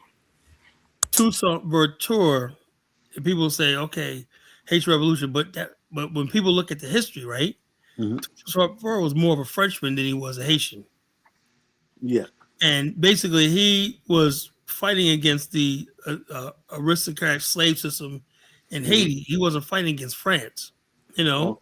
Okay. They just And have so to come along. therefore, people will say, "Oh, the Haitian Revolution," right? I don't think people will say, "Well, we think of Toussaint Louverture, oh, the guy who liberated Haiti," but Hmm. actually he was only against the aristocratic class Who was down running? there. Then when that was over, he became part of the aristocratic class, Right. Oh, okay. So it's kind of hard to sell a movie of a revolutionary when people Yeah. dive deep into the history. Mhm. Well, I think we may need to. I think they need to come up to date, and they need to make a movie. I would, if I get money, I want to make a movie on this on the Ashanti Kingdom at the 16th century, 17th century, I right? I heard Ryan is developing a movie for Mansa Musa. Might say, yeah, yes, I With heard that. That one is in the making now. I would That yes, love one, to be part of that. I studied Mansa Musa and all that for man, years. you can't, Kyla, I would love to be a part of that. you're gonna give these white people a heart attack if you make that. Like, yeah, but they was gonna do Hannibal, and that's meant to be in the pipeline, you know. So there's a lot of. You see, I think, like as Carla said, they calculate and they look for the effect of it, and they know how emotional black people we are. They know what will get because we do it. The young white kids start following it, and if he's got any hint of hip hop appeal, oh my god!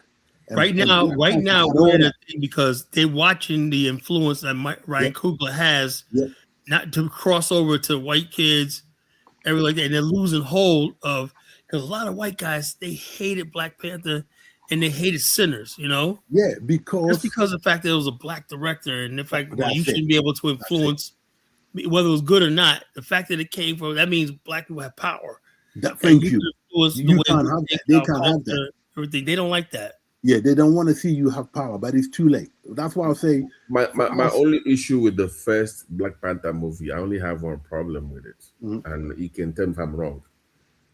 why did they allow the CIA guy to be the one to shoot the plane down? I'm like, why Yeah, is he that doing was that? like a token. I think that was like, look, you understand something. You got to look for the You white always got to savior. give one white role a Yeah, redeemer. So yeah. you got to get That's that what it white was. check mark. You know, you got to do That's that. I expected that. If you don't do that, the executive producers are not going to clear the money. You got to put yeah, that white guy there. That's You all it got to is, put man. them in there. That means You we're not know. there yet. Then we're right. not there That's what I yet. mean, Yeah, brother. I know, bro. I know. We Yeah, know, we know, we all know. So we get the joke when watching that. Was like, we know we gotta have the white guy when You that. gotta have a white guy You there, gotta have the white man. guy and they're doing something. You know, right. if So what even we if, gotta You even do? know, if you you just know, That's the you say, know, only way to you know, go. Carla, to your point. Sorry, to your point. Do you know to what you just said right now?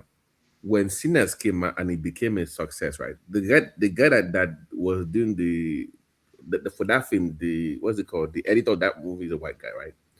This guy said he's pitched over six part two, part three movies for Sinners because the vampires gotta have like a story for themselves, like the Remy guy that I would love to see a remix story backstory. I no, would love to no, see that. no, no, but we don't want to say a rep. No, it's about black people. When we start Yeah, expanding it, you have to bring in the Remican. No, it's for no, I would like to it's see the only. chart. I know, but it's not good for that franchise. The plan is just to make it once and then move on. Yeah, I would But like to see if that franchise grew, right? Grew, Mhm. and you see the Choctaw, I mean the fire, the vampire fire, more to that. You know, in the Choctaw, how they like, because remember he was coming from the Choctaw because yes, he was trying to get wherever the Miles or whatever his name is, hmm Sammy, hmm Mhm. and that could bring the spirits up. When not Remick was first trying to do the same thing with the firewalkers in the Choctaw, and they drove them out. let me be honest with you, brother. I want to see what happens to them in Chicago with that. I want to see that. I Oh want to yeah, I see would them. love to see I what want to see that. happened during the time with with the lady and the with Michael B. Jordan and the girl. All that Mhm. time period, how many people did they turn into vampires in those 60 years? You know. Or like them in the 90s with the Coogee sweater and all that Well, yeah, I stuff. would love to see them with the hip hop and whatnot. They could did that. And there's a lot of stuff that they could have branched off with that. It could have been, Yeah. they could have made their own, whole thing, man, with that center. That was Or this part that people don't talk about. I want to see what happened between Sammy's dad and their dad. They say that one of them killed the oh yeah, dad. yeah, yeah, yeah. Sam, Something happened there. Something happened in that family. one of the twins killed their dad. Something. I One want to of the see twins that. killed their dad. That's what happened. I want to see them. What they do is that when they come out with an idea for a movie and they got a name behind them, they should go come and crowdfund, advertise it. Say, look, we're trying to make this movie. Let's see how much money we can raise within 2 years to get this movie made. Like TV And show people or go, like a movie. yeah, you don't have, TV yeah, show or a movie. you can TV show. crowdfund it. Yeah, I mean, Spike Lee made his name making good independent movie. Remember, Carla from Yeah, Do the Right Thing Up? Spike Lee. His best movie to me was The Summer of last one? Sam. That was his best movie. Which one? Which one? The Summer of Sam. The Summer of, okay. Well, I About the watched. David Berkowitz killer, because that's the only movie made about that what happened. I Uh, remember that back when I was a kid, right? That summer, a whole family stopped work, everything went down south. mhm, mhm, mhm. When that Yeah, shit that was was going on, we terrifying. got the Son of hell out of New Sam, York, bro. that Yeah. was terrifying. I heard To about every that black back in the person, day. man, black people were like, "Man, we getting the hell out of here. This somebody they gonna kill Every, us." Or was that my one that had a father, serial my killer? father and them, they said Yeah, everybody was David scared in the Berkowitz, city. everybody, the whole city was The terrified, whole man. I city was remember that. terrified. We Cause, all went What, down south, man. We all went was down he? Was he south. the one? Was he the one who went around killing black women or things like No, that? he was killing white women, but they said it's 'cause- somebody put a rumor out there he gonna start killing black women. Everybody was yeah, like, "We getting the hell out of here." Did they find him in the end? Yeah, they found him. Yeah, he Mm, said a dog made him do it. He was a mm, serial killer and whatnot. That movie Summer of Sam. That was Spike Lee's yeah, best movie. yeah, yeah. Okay, yeah. I didn't see that one. I knew I was following him. That Other was people. a real good movie. I have to give Yeah. Spike Lee his props for that one. That was a really good movie because it just brought back so many memories. Mm-mm.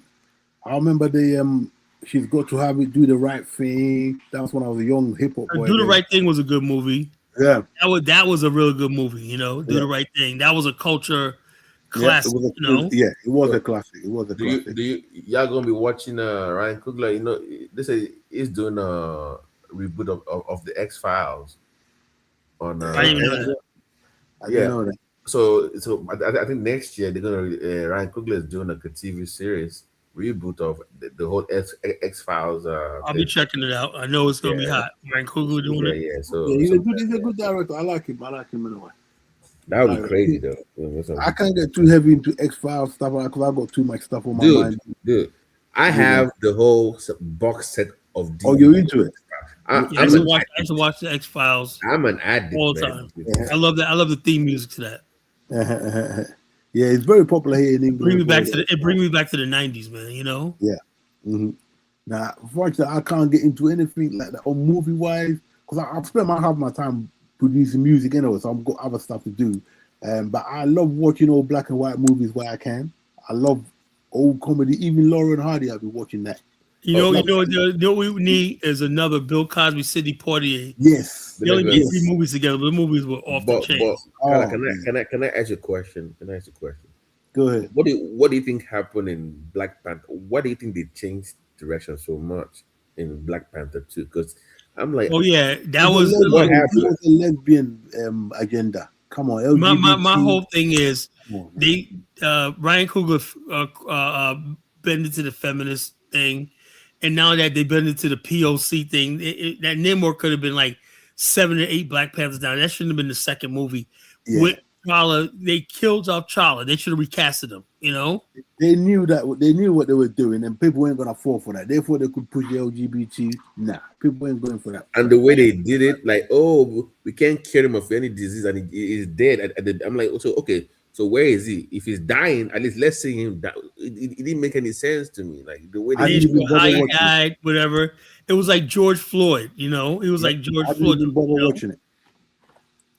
I fell Hollywood asleep. was I fell asleep on it. Tell you, then they had the females that in the college that came there. She was unnecessary. You know, remember the one? You know, they went to get her in the college, whatever. What was the point of her? You know, just to have a female. Yeah, that And then was they had Shuri throwing M'Baku across the room and whatnot. You know, I was like, There's a rumor that there was actually a love scene between Namor and Shuri. If you yeah, that notice one. the way they were looking at Cut it each out. other down there, yeah, it was yeah. kind of I was like, I don't want to watch that. I would have got up and left. I they, thought they were they, going to kiss or something, man. I if was like, if you notice, they were kind of looking. Kind of they kind of looked like they were kind of into kind of.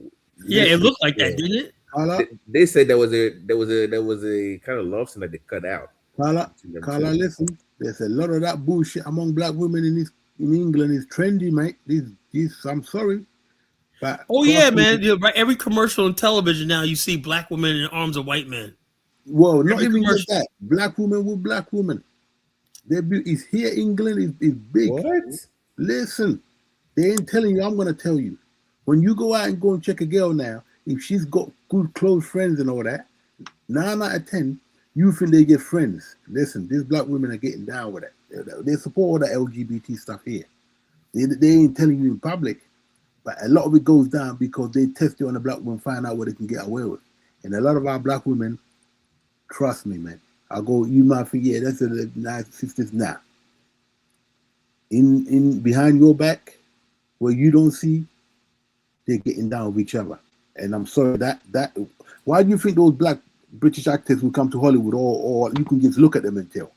That's what's going down. You come to black areas like Brixton, black people don't live there no more. Any black people left there, they're getting down even with it. That's all you get in here. LGBTism. And the black women get away with it here. So I'm just Let me get DK on. DK, good, bro. What's good, Carla? You're right on time with this topic. Oh yeah. Yeah, I'm not a fan. I'm not a fan of this guy they chose, man. He's like, let's just short, not very masculine. That's intentional. I watched him in a movie called Aliens. Aliens movie, one of the last Aliens movies they made. Forget the name of the movie. Alien Romulus. Yeah, he played and basically like the type of character John Boyega played in Star Yeah, Wars. yeah, in the first one. Basically like a slave, like an android slave, very submissive. That's the role he played. So, and he's a very short guy. And he's not really a very masculine guy who can play that type of role. This is But I can Hollywood. see That's what why they're they gonna give chose us. him. They're So gonna give us what we now they show want. them out with white chicks, and people are like, "Oh man, he can't play Black Panther." So I don't know what it is, man. So they're not You need a feeling big him. name. You need a big name. My whole thing is I don't know about the guy, but the controversy was the FBA. They got egg on their face right now. The FBA got egg on their face. Because on one hand, they spent the last 5 years saying delineating from Africa, right? Yep.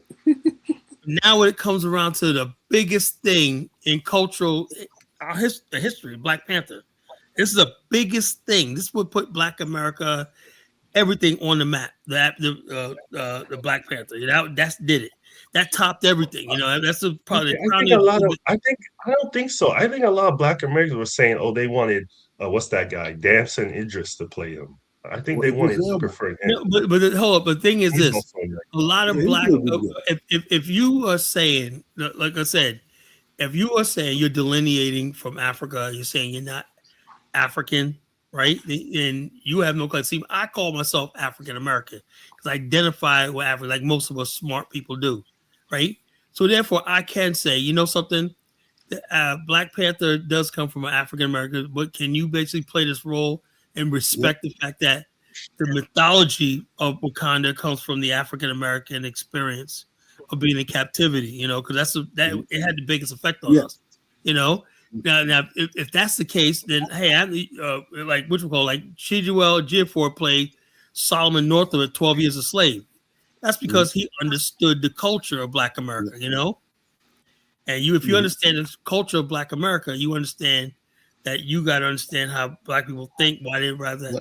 The idea when that part of the Black Panther, remember when they went on a mission and they said they were coming back, and they decided they had the bushes like that, and they busted the bushes, and the next thing you know, they're in Wakanda. It was all hidden, and you saw those tall buildings and everything like that. I was like, that's what I was waiting for, The first part there was in Korea, there was in the United States. And then eventually they went to Wakanda itself. And then when they went to Wakanda, I was sitting there blown away because I had never imagined in my mind someone even had the courtesy of making something that I could watch, a TV show of seeing a futuristic Black civilization. Right. That was the first time I seen something like that, Right. Listen, we in the Hebrew Israelite world, that's what we preach. That's what the future holds. But try and get to people to imagine that, it busts their mind. So a film like Wakanda, it helps a long way because all they're doing is just showing you movies made that the white people make all the time. It gets that this time is in our world. So that Wakanda was a 2-hour escape for me. It was 2 hours of me living in a Black world. I loved it, Wakanda Forever was something. Wakanda Forever was something else, man. Well, Wakanda that was terrible. I can't. But how do you pivot that much, knowing how the first one did so well? Why would you then go in that direction? I think they was trying to ride off the success of the first one. LGBT. It's like they threw the Black man under the bus in that movie, man. They were just so under the bus. I was like, damn, they thought we got our head too big and whatnot. And they said, we're gonna bring y'all back down the side. I'm saying that they said, hold on, they said that vibranium was just Wakanda, that it was their thing. They only own it. So how do you go for this is ours to everybody has it now? Like it's like that kind of devalues the thing to Black. It kind of devalues the importance of vibranium to Black people in Africa. It didn't make any sense to me. What do you mean they got it in the water in Mexico somewhere? But that's a subliminal message. Yeah. You can even see it in the Black Panther one with the CIA guy coming in, getting all the tools and shit. It was there, but in Black Panther 2, they just put it in. Oh, Africa's resources are everyone's resources. That's what they're trying to. Thank you. Isn't that what they really do in real life? Whenever black Oh, people get yeah. together, Right now, everybody's you go to Africa, everybody's in Africa now. Yeah. Commonwealth. Yeah. Now they call it Commonwealth for the Commonwealth. We got to share everything. Okay? Commonwealth Union. Yo, look, you got white people calling Elon Musk an African American. No, he's not. He's a European that live in Africa. You know, he's not African American. You know. Hey, Carla, how many jobs have you created for that Africans can do? Racist bastard. You know. Yeah. So the bottom line is, it's like this. Anything that's worth Marcus Garvey said, because we're weak as a race, anybody could come and take what's yours because you can't covet nothing because you're weak. You know, you can't do that in Japan because they say, get the fuck out of here. You ain't Japanese. You can't do It's that like in no, China. no matter how long you've been in Japan, you could be there for generations. You'll never be a Japanese. Yeah, you could be there. You could be born there. Your kids born there. Your grandkids born there. If you ain't Japanese, you ain't Japanese. Simple as that.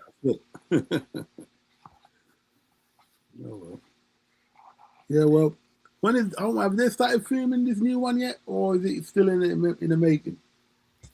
What you say? Have they started filming Blood it yet, and the new Bones. one? The Children of Blood and Bones. Yeah, the new No, Black Panther. they're already done. They are doing trailer now. They're doing a trailer. Oh my god! So the trailer's out there. I'll go and check it out. It's on YouTube, so they're gonna release it in January. Oh, I see. It's gonna be January release. You know, but on a wider scale, every film that comes out that's manly, they try and feminize it. That's what they've been doing with throughout Hollywood, with Star Wars. This an agenda. It's you got to be. That's why you got to be. I'd rather this film get made independently. It's cheaper to do the effects. And this director of that movie, The Children Blood of Bones, she also directed The Woman King. So I'm like, ugh. I don't know, man. You know, I looked up the producer. I just right now for the Blood and Bones. They are non-blacks, all of them. Oh well. See, that's the thing. That's what they want to do. They want to come in here, usurp us, and fool us, but putting their own spin on Pan Africanism and Afrocentrism. I don't trust them. Black people need to make black films. You know. Well, the only way we can do that is get back independent. You know, let's go back to do the independent. You got a nice on here, Black Panther, African American mythology. You've got a nice picture on here, Carla, on your I'm like, that's why I like Sinners. There was none of that bullshit in it. They couldn't touch it. I love Sinners. But they were mad about. You see how they are mad about. Do you know what even got crazier when they said Ryan Coogler got the rights to the movie in 25 years? People lost it. Like, how can you give him that? Why would you give him that right to have all the movie rights? You can't do that. I'm like, come on, relax. You're not the first. Are you guys upset? So, and isn't Ryan Coogler going to make a Mansa Musa movie? I hope so. Yeah. I would love to participate in that because I know a lot of nuanced stuff about the Mali Empire and stuff like that. I've studied for years. You know. I could be an advisor. Kala, do you know? Okay, now here's the thing. You know, part of the story is that he sent people out. His older brother actually sailed out to the Americas, right? They didn't come back. So, do you think Ryan Coogler will put the? No, I don't think because he's talking about Abatari set the fleet in sort of the Gulf Stream. And came so as far as the Gulf Stream, and they came back. That's a myth. But I don't think he'll because I wouldn't think he would take the risk. Now he could. What he do is like when I did my novel, right? And then people tell me you did a lot of good, but they tell me a lot of times, if you're gonna say something that you don't know like that, you make one of your characters telling a story. So you cover yourself by saying it might be true, or it could be somebody telling a tall tale.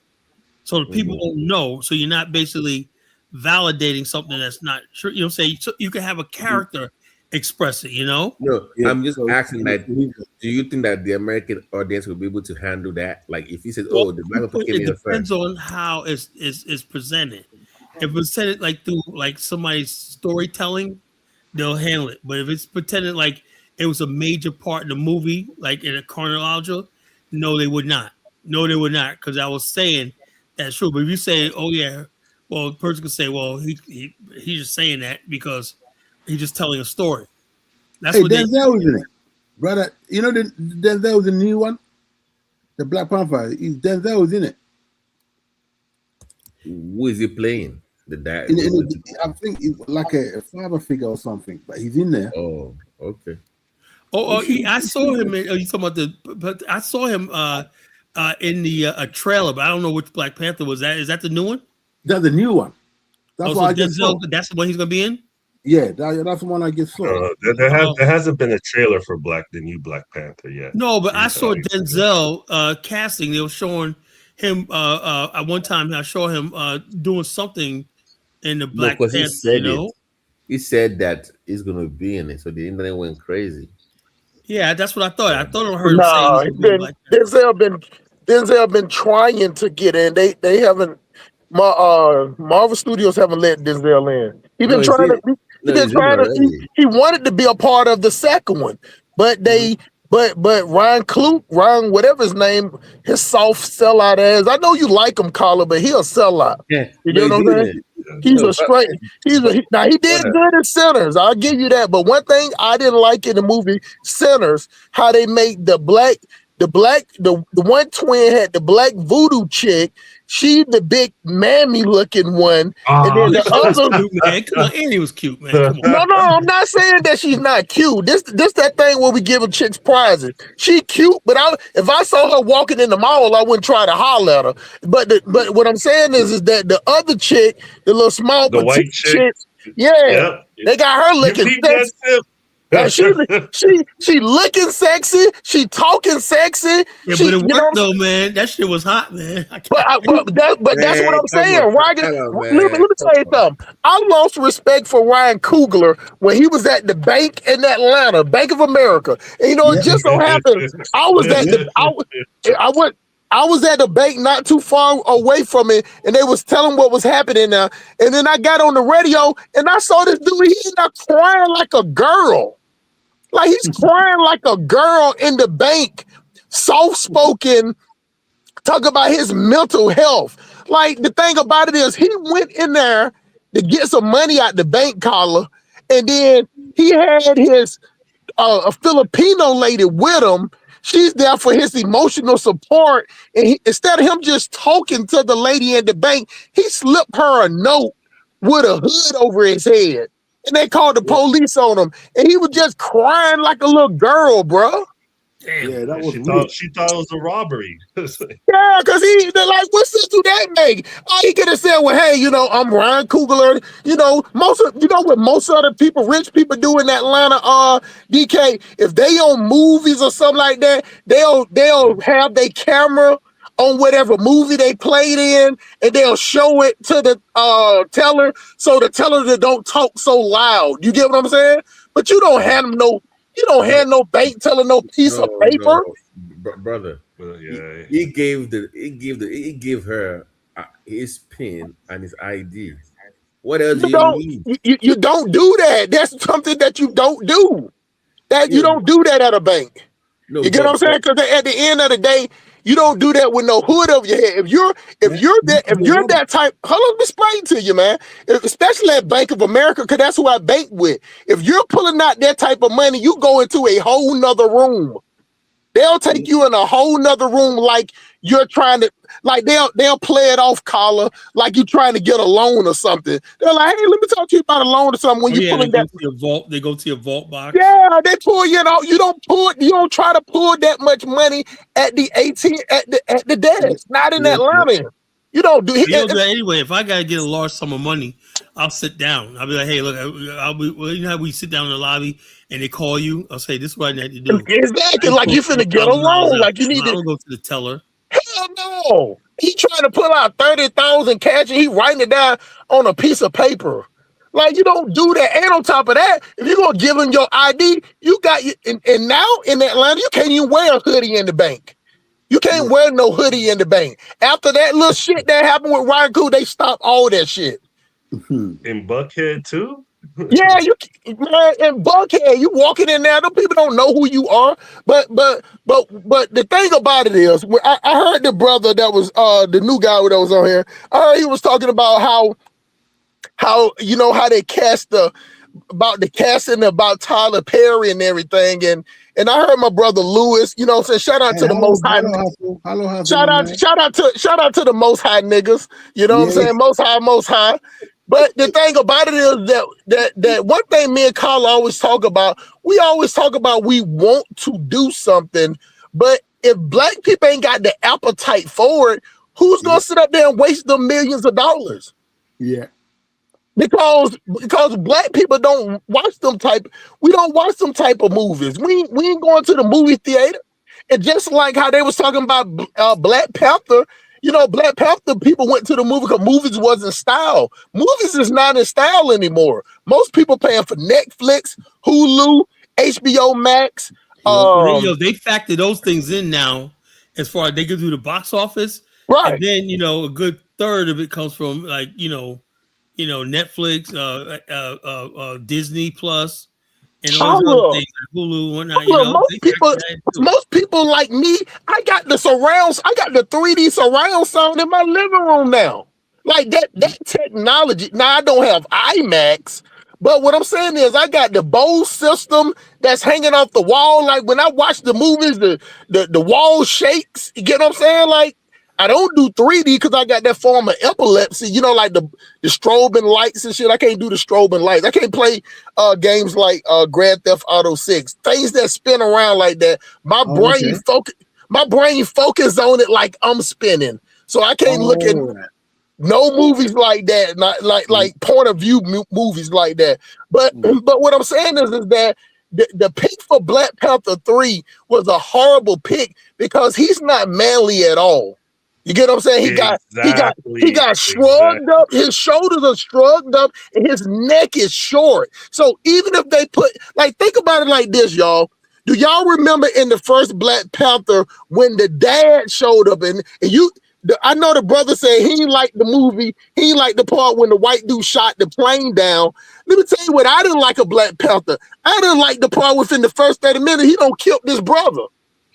I didn't like that. I didn't like that in the first scene in the movie. He killed his own brother, and then you go out and then to T'Challa, whatever his name, you know, they were saying like, oh, he's the Black Protector, but he wasn't trying to help Americans. He was trying to keep that shit quiet like the rest of the people in Wakanda. So that's how I don't understand why they saying it's a Black American thing, because it definitely was an African thing. Even when they was going in the bush to help those people, that was what I was saying was smart. I get that, right? But I believe it's an African American imagination of Africa. We have our own like we Black people in America have no idea how much for the longest time we've imposed what we thought of Africa on Africans, right? Africans always told me, look, we're not Zamunda. I'm not Prince Hakeem. That does not exist. You know, we don't ride zebras and shit like that, you know? Y'all think we sit there and we got a pet elephant in my backyard. That is what I'm saying is Wakanda. We like this idea of a super African civilization where everybody gets along and everything like that. You see in Wakanda, yeah, all these tribes, every one of them. You had freaking people look like they were Maasai, people that look like they're from South Africa with the cliques. When it came out, and the first feedback started coming back, right? There was a lot of Nigerians saying, why did they gotta have that? Why did T'Challa have that god awful fake African American, fake African accent? They hate that. When they were mocking Chadwick Boseman's African so-called accent. They hated it, you know. Then there was also a lot of Nigerians saying, why do we gotta listen to these cliques and everything from South Africa? You know, the cliques and whatever like that. I don't really know. What cliques are you talking about? The cliques, you know, somebody help me out. What African tribes in the South and Southern Africa do cliques? That's the Kosa dialect. Yeah, the Kosa clique. Who was talking with cliques in the movie? Yeah, they were, you know, when they were doing the battle and all that, you know. I'm lost. I watched that movie 30 times, and I don't notice it, but it's there, you know. I don't notice it, and I don't watch it 30 times. Yeah, you probably won't notice. Next time you watch it, you will. Yeah, but please, Carla, because the Nigerians just want it to be more based on Nigerian. Yeah, I think they just wanted to be. I think they wanted just like how Black Americans do.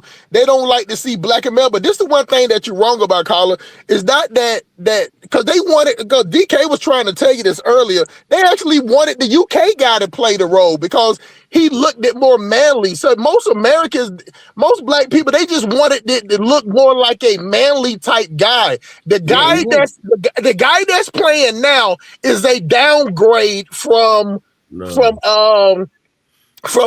his name? Chad Boseman. Yeah. See, there was Nigerian. No. This is what I'm saying. Even though Chad Boseman is not that tall, but what I'm saying is he has like the long structure. He got a long neck, and then when he puts on a suit, like Black Panther. Yeah, he looks like it. But this is the point though. Let's go back to this point. Even in the first Black Panther collar, even when the dad showed up, he didn't even look that good in the Black Panther suit because he had that kind of short neck. But, thank God that he was only in the scene for like 5 or 10 minutes for him to kill his brother. And then, so, he didn't really walk around with the suit on. But what I'm saying, if you got on a suit like that, any type of suit, you got to have a long neck and broad shoulders. And that boy just don't have that. So that means that the costume is going to sit up. Even the little Spider-Man boy, even though he's short, he got a long neck. If you look at any of the Spider-Man characters, all of their necks are long. Because when you got on a costume, it's all connected.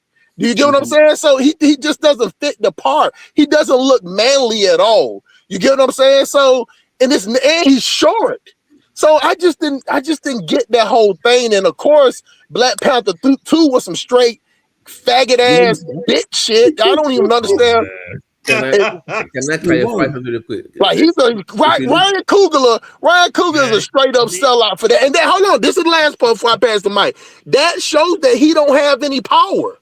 Yeah, that means that he doesn't have any power. He's just a director. How did he let that get greenlit?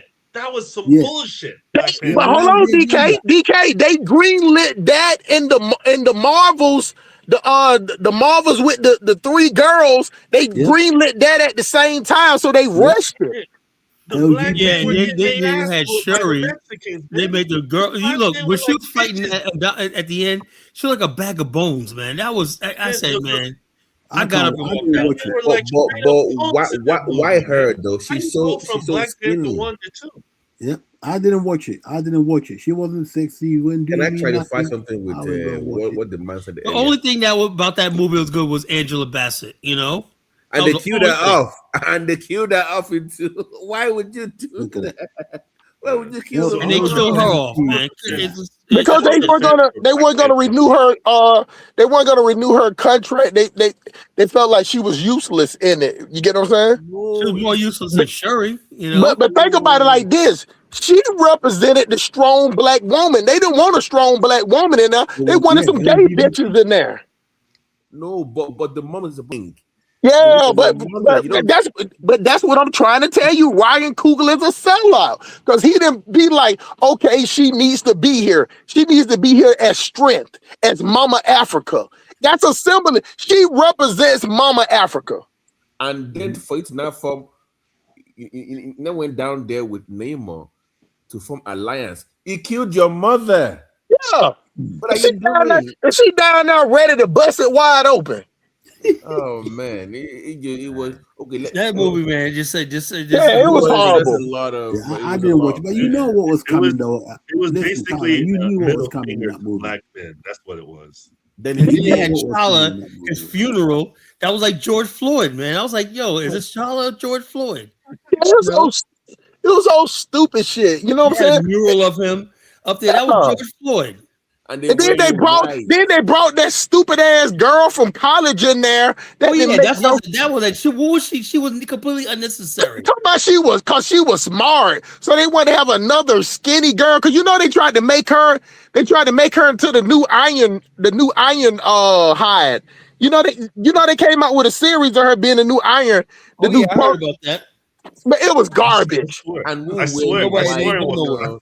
Yo, I swear Wakanda Forever, they were say, oh, T'Challa died of HIV. It would have been, oh man, it's just wow. died of some like unknown disease. It was diabetes but or some shit. there was no showing of what was going. Oh, he died. We tried everything.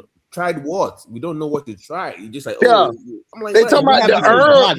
Now all of a sudden, this magical herb that worked in the first movie ain't working now. Oh, they got the. I'm gonna wait for the trailer. You're the Black Panther. You're supposed to be invincible. You're supposed to be invincible. I'm gonna wait for the trailer for Black Panther 3. Invincible. You know, like I said earlier, what I'm sorry, Kala, but even to now, I cannot get over it because in the comic, Vibranium is exclusive Wakanda. It's exclusive. We don't share that shit. Exclusive. It's talking about some guy got it somewhere else. Yeah. Hold on, my brother. Hold on. Then you missing the point. You missing how they tried to introduce it. They said, "Oh, we didn't know. It wasn't 2 meteorites. It was 2. I mean, it wasn't 1. It was 2. It hit this point. One meteorite or one asteroid hit right here, and another asteroid hit somewhere else. I'm like, what the fuck? Y'all got all that technology. Like, think about it. The girl Sherry supposed to be the arbitrator or the curator, that bends and make it know how to detect vibranium anywhere in the world, and they couldn't even put the story together to see why she never detected anywhere else. But all of a sudden, these people got a whole bunch of it underwater. Do you remember that scene on the when they kidnapped the princess? That guy came out, the way he beat the shit out of the bald-headed girl, and she's like, "Oh, I fought him, and he was stronger than me." You got vibranium too, now. You got vibranium too. How come he's stronger than you when you got the same thing you got? You got the same vibranium. Like in the first movie, she whooping all them white boys' asses in the little club in China. So if he got vibranium, you've got vibranium, but you got all this strength, natural strength. Wow, it should be an even fight. He's just a fat white. He's just a fat Mexican eating burritos. It was terrible. I'm sorry. It was too terrible. And then they try to bring all that gay shit with them ugly ass, weird ass black chicks or wherever the fuck. LGBT agenda. Frenchie, you highlighted that. Frenchie, come up. I guess you got something to say. You know, females. You can't talk about Wakanda forever without upsetting females, man. I tell you. You know. Wait. Frenchie likes the girls kissing part or something. I don't know, but every black woman could see no wrong in that Wakanda forever. That was just like a Kala, give me 1 second. The king's guard are for the king, but they make it look like they are the head of the military, which is not accurate. They were just a royal bodyguard. That's all. Not the warriors. They have actual warriors, but you don't show them all the time. Like, where are the warriors in this kingdom? They're just there. They're for the king's guards, not for the entire kingdom. But they kind of make it look like the Malaje is the one leading them to war, which is not accurate. The Malaje don't make no war plans, whatnot, you know. They're for the kings only, not for the entire tribe. But hold on, brother, you got a good point, because you remember her so-called lover, the dude that was supposed to be up in the first movie of the border tribe. The warrior right there. Those were supposed to be the warriors, and they counted them out. Like, they weren't even, like, he was in prison in the second movie, so they didn't even show him at all. And then they didn't even have it. They had it like the King's Guard was the military. So you're right about that. I just realized that when you said it. They're not. And then Tyler Perry, like, call this true. Collar's being soft on Tyler Perry because he's a billionaire or whatever. But Tyler Perry, I got big criticism of Tyler Perry. Tyler Perry, like, this is what I don't know if y'all been listening to me for a while. I know most of y'all have. I've been saying it every time Tyler Perry name came up since I came on this show for 4 years. I said it ain't no straight man is gonna make them type movies. I said that means a faggot. I like that means a bottom. I always said that even before Tyler Perry. I have yet I think I watched one Tyler Perry movie. It was like a Christmas thing. It was like mild. Yeah, Other than that, I have never sat down and watched a Medea or anything like that. I just can't get into it. Sorry. Listen, hey, Colin. Even the most top notch producers in Hollywood, top notch, they don't have that many. Pause before I even say this. Sexy men in a movie, they might have one, maybe two. You get what I'm saying? But Tyler Perry will have goddamn eight light skinned dudes, 4 bald head dudes, and all of them look like they strippers. Like male strippers. It was always suspect. I'm like, man, this dude really loves dressing up as a woman. He's a gay man. And listen, guys, I gotta go. Carl, I'll catch you guys next time. Most high, pray 12 times. Most high. Yeah. All right, Lewis.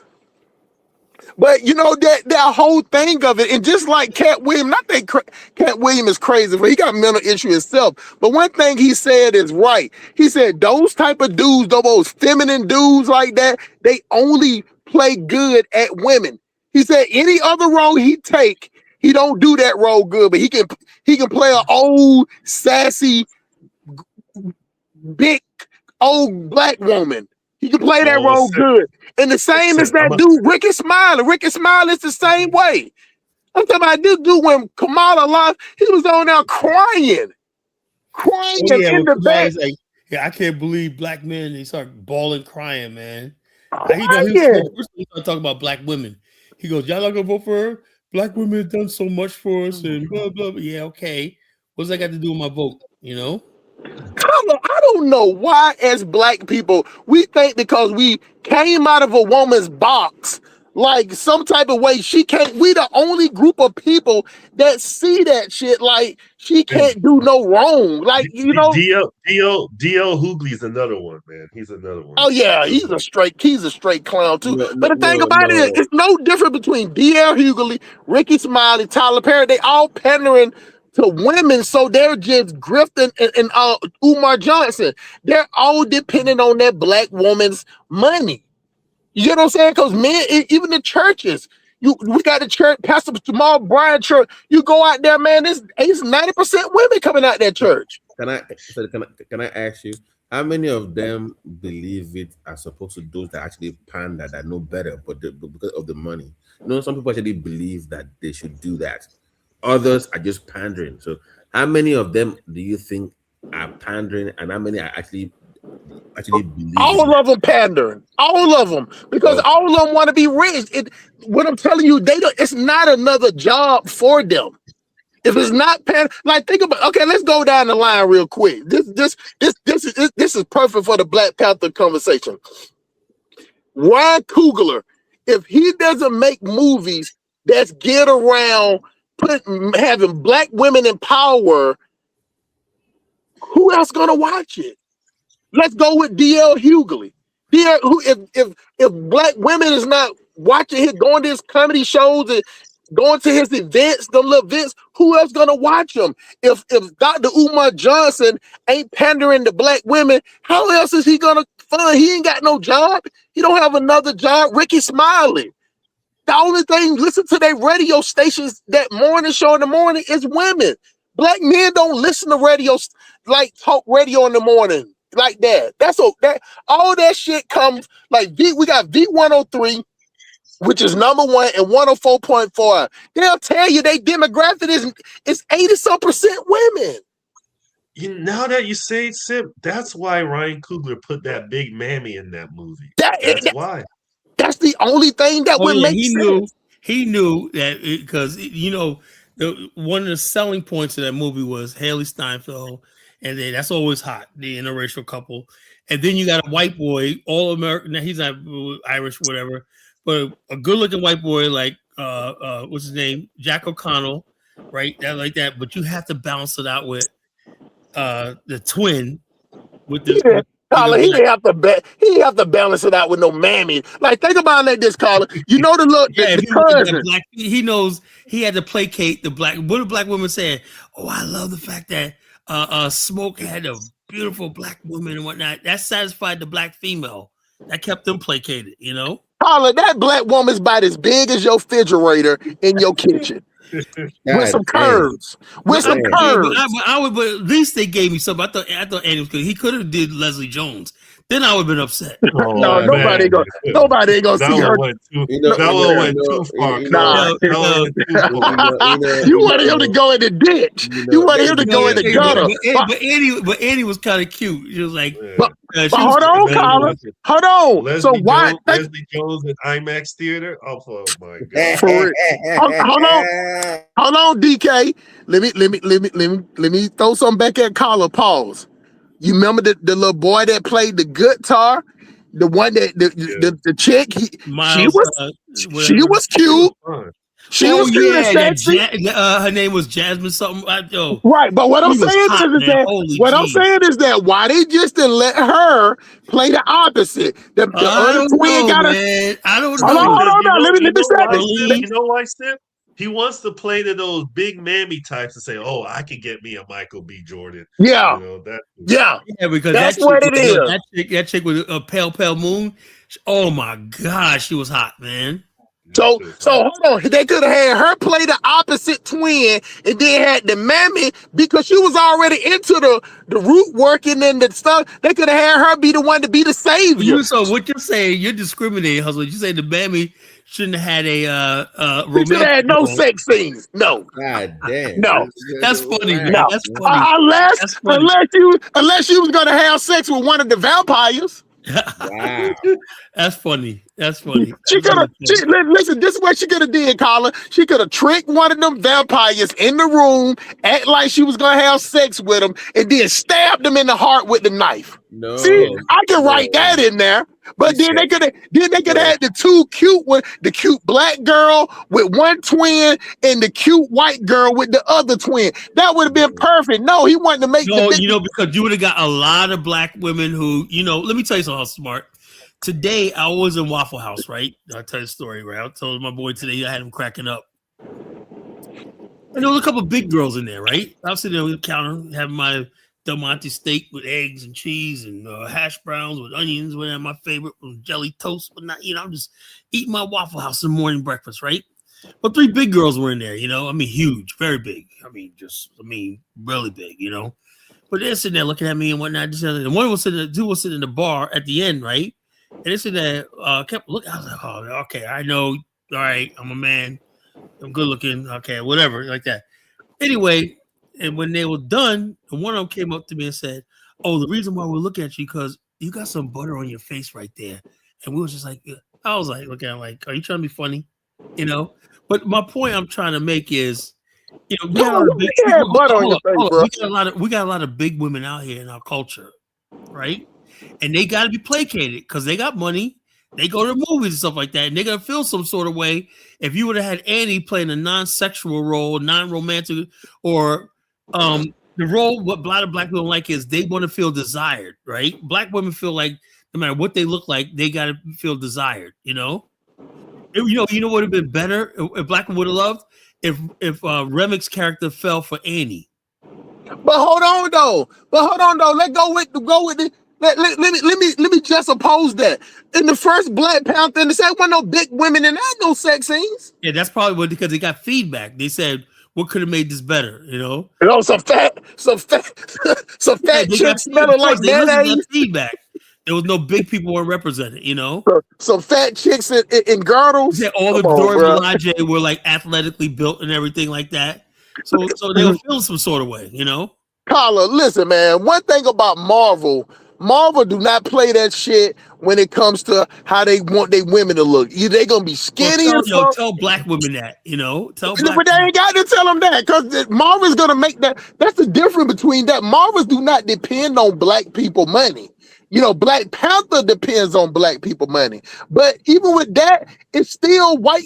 A lot of white people still like Black Panther. There wasn't no fat chicks in that. Even the chick from the Marvels that came in what's the girl that played in the Woman King?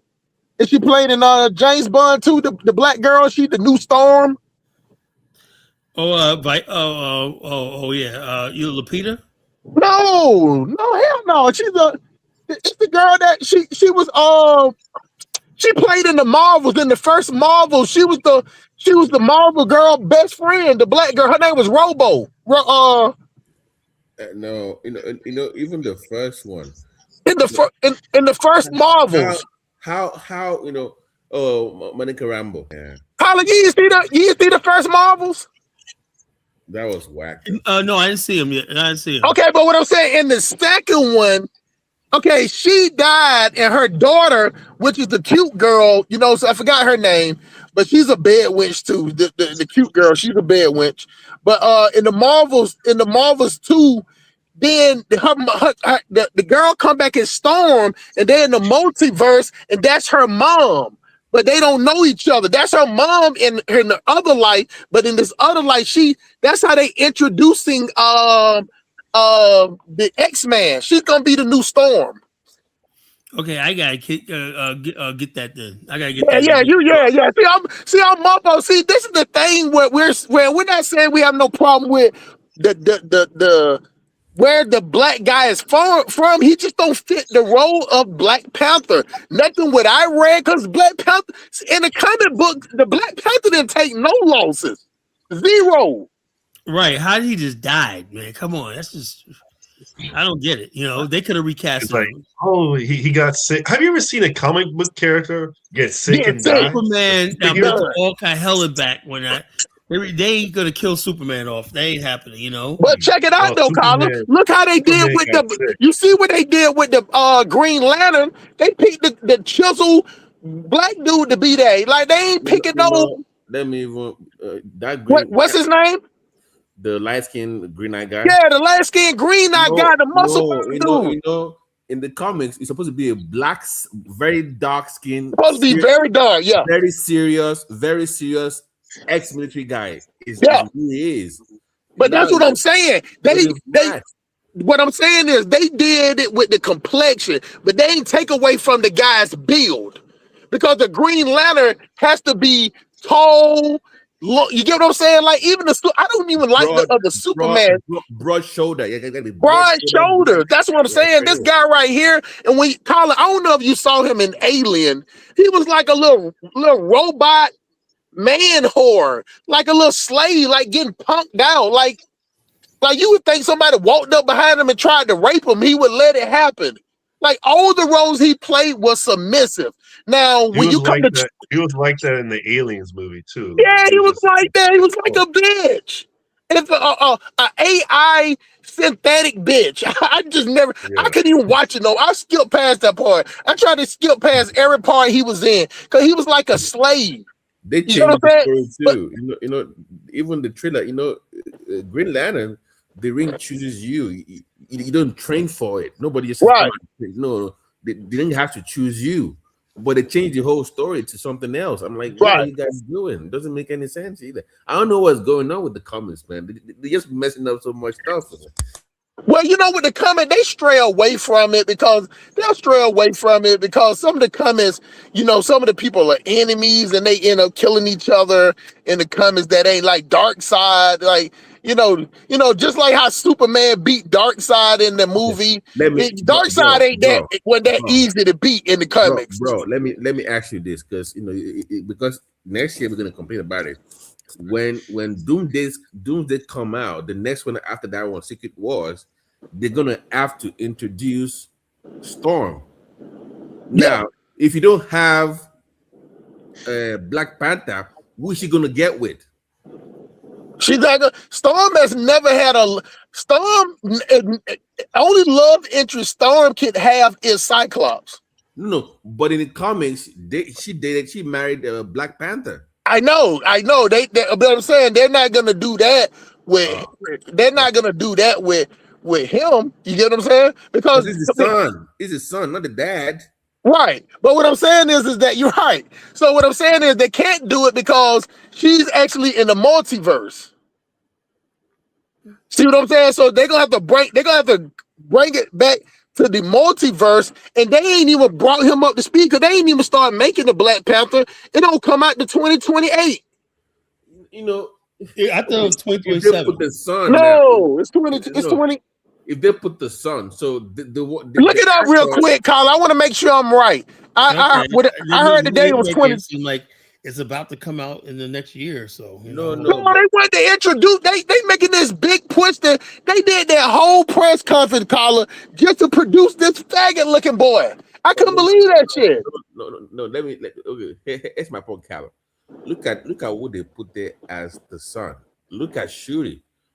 They're like, there's no, you can't call that auntie. They're like almost the same age. There's no, the age gap is not, doesn't make any sense if they're gonna follow the timeline. It's off. So you see what I'm saying? Shuri is like this. They look this like they're the same age, or she even looks a little bit younger than him. So it doesn't really make any sense to be your auntie when Shuri looks like your younger sister. So I don't know what they're trying to go at. Maybe when they release the movie, I get it. But Yo, that Black Panther 2 was 2022. That was a long time, 4 years ago. Right. Well, it seemed like yesterday, man. I'm so pissed off. I'm so pissed off of that movie. It feel like I just saw it yesterday. That was like the worst of 2.5 hours, 2 hours and 45 minutes of my life, man. I fell asleep for like good 40 minutes of it, you know? Man, I pay that Disney Plus for my son and for my kids. That was our movie night. We all went to the cinema cafe. I'll wait for it. I'll wait for 2028 for it to come on there. Let me give you one more thing that was very offensive to me. They said, oh, the herb thing now, we can make a version of it from the lab. There's no way you grow that stuff from the lab. It's unique. You can't just say, oh, we have a different version of it that I have grown in the lab. No, you don't grow the herb from the lab. It's from the land of the soil. Okay, let me just stop right there before I start getting angry, because that really I left the theater. I was angry. Like, what the hell is all this, man? That was a hot mess. I was pissed off the first 5 minutes of that movie. Hey, Dave, let me get Dave on. Dave, go ahead, brother. Dave just sort of listening. Yeah. I'm here, caller. I'm here, caller. What's on your mind, brother? No, I mean, I ain't like Black Panther 2. I always said it was trash, man. Yeah, no, I don't know anybody that liked that movie, you know? It was so trash. The storyline, I just didn't like it. A bunch of Mexican water guys beating us up. Nah, I didn't like it. It was trash. Yeah, Wakanda's supposed to be impenetrable. How the fucking Mexicans get to Wakanda?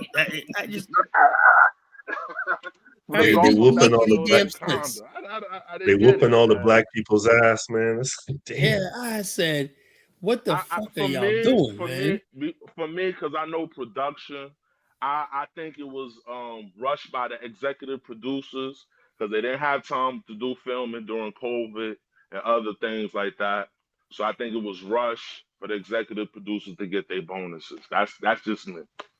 They do rush jobs. So. Yeah, the worst thing they could have did was not recast T'Challa. That was the word. T'Challa is supposed to live on like Superman, Batman. How many Batmans we had? But bro, we don't want to see the son. Nobody cares about his son. We don't care about his son. Yeah. We want to see him. Have you ever seen a superhero? Son, man, I don't care. I want to see. Has there ever been a superhero like Batman, Superman? Oh, he died of a cold. He died of a disease. No. But hold on though. Let me say another thing, y'all. Name one of the superhero where the son came out and been a ruler. Never.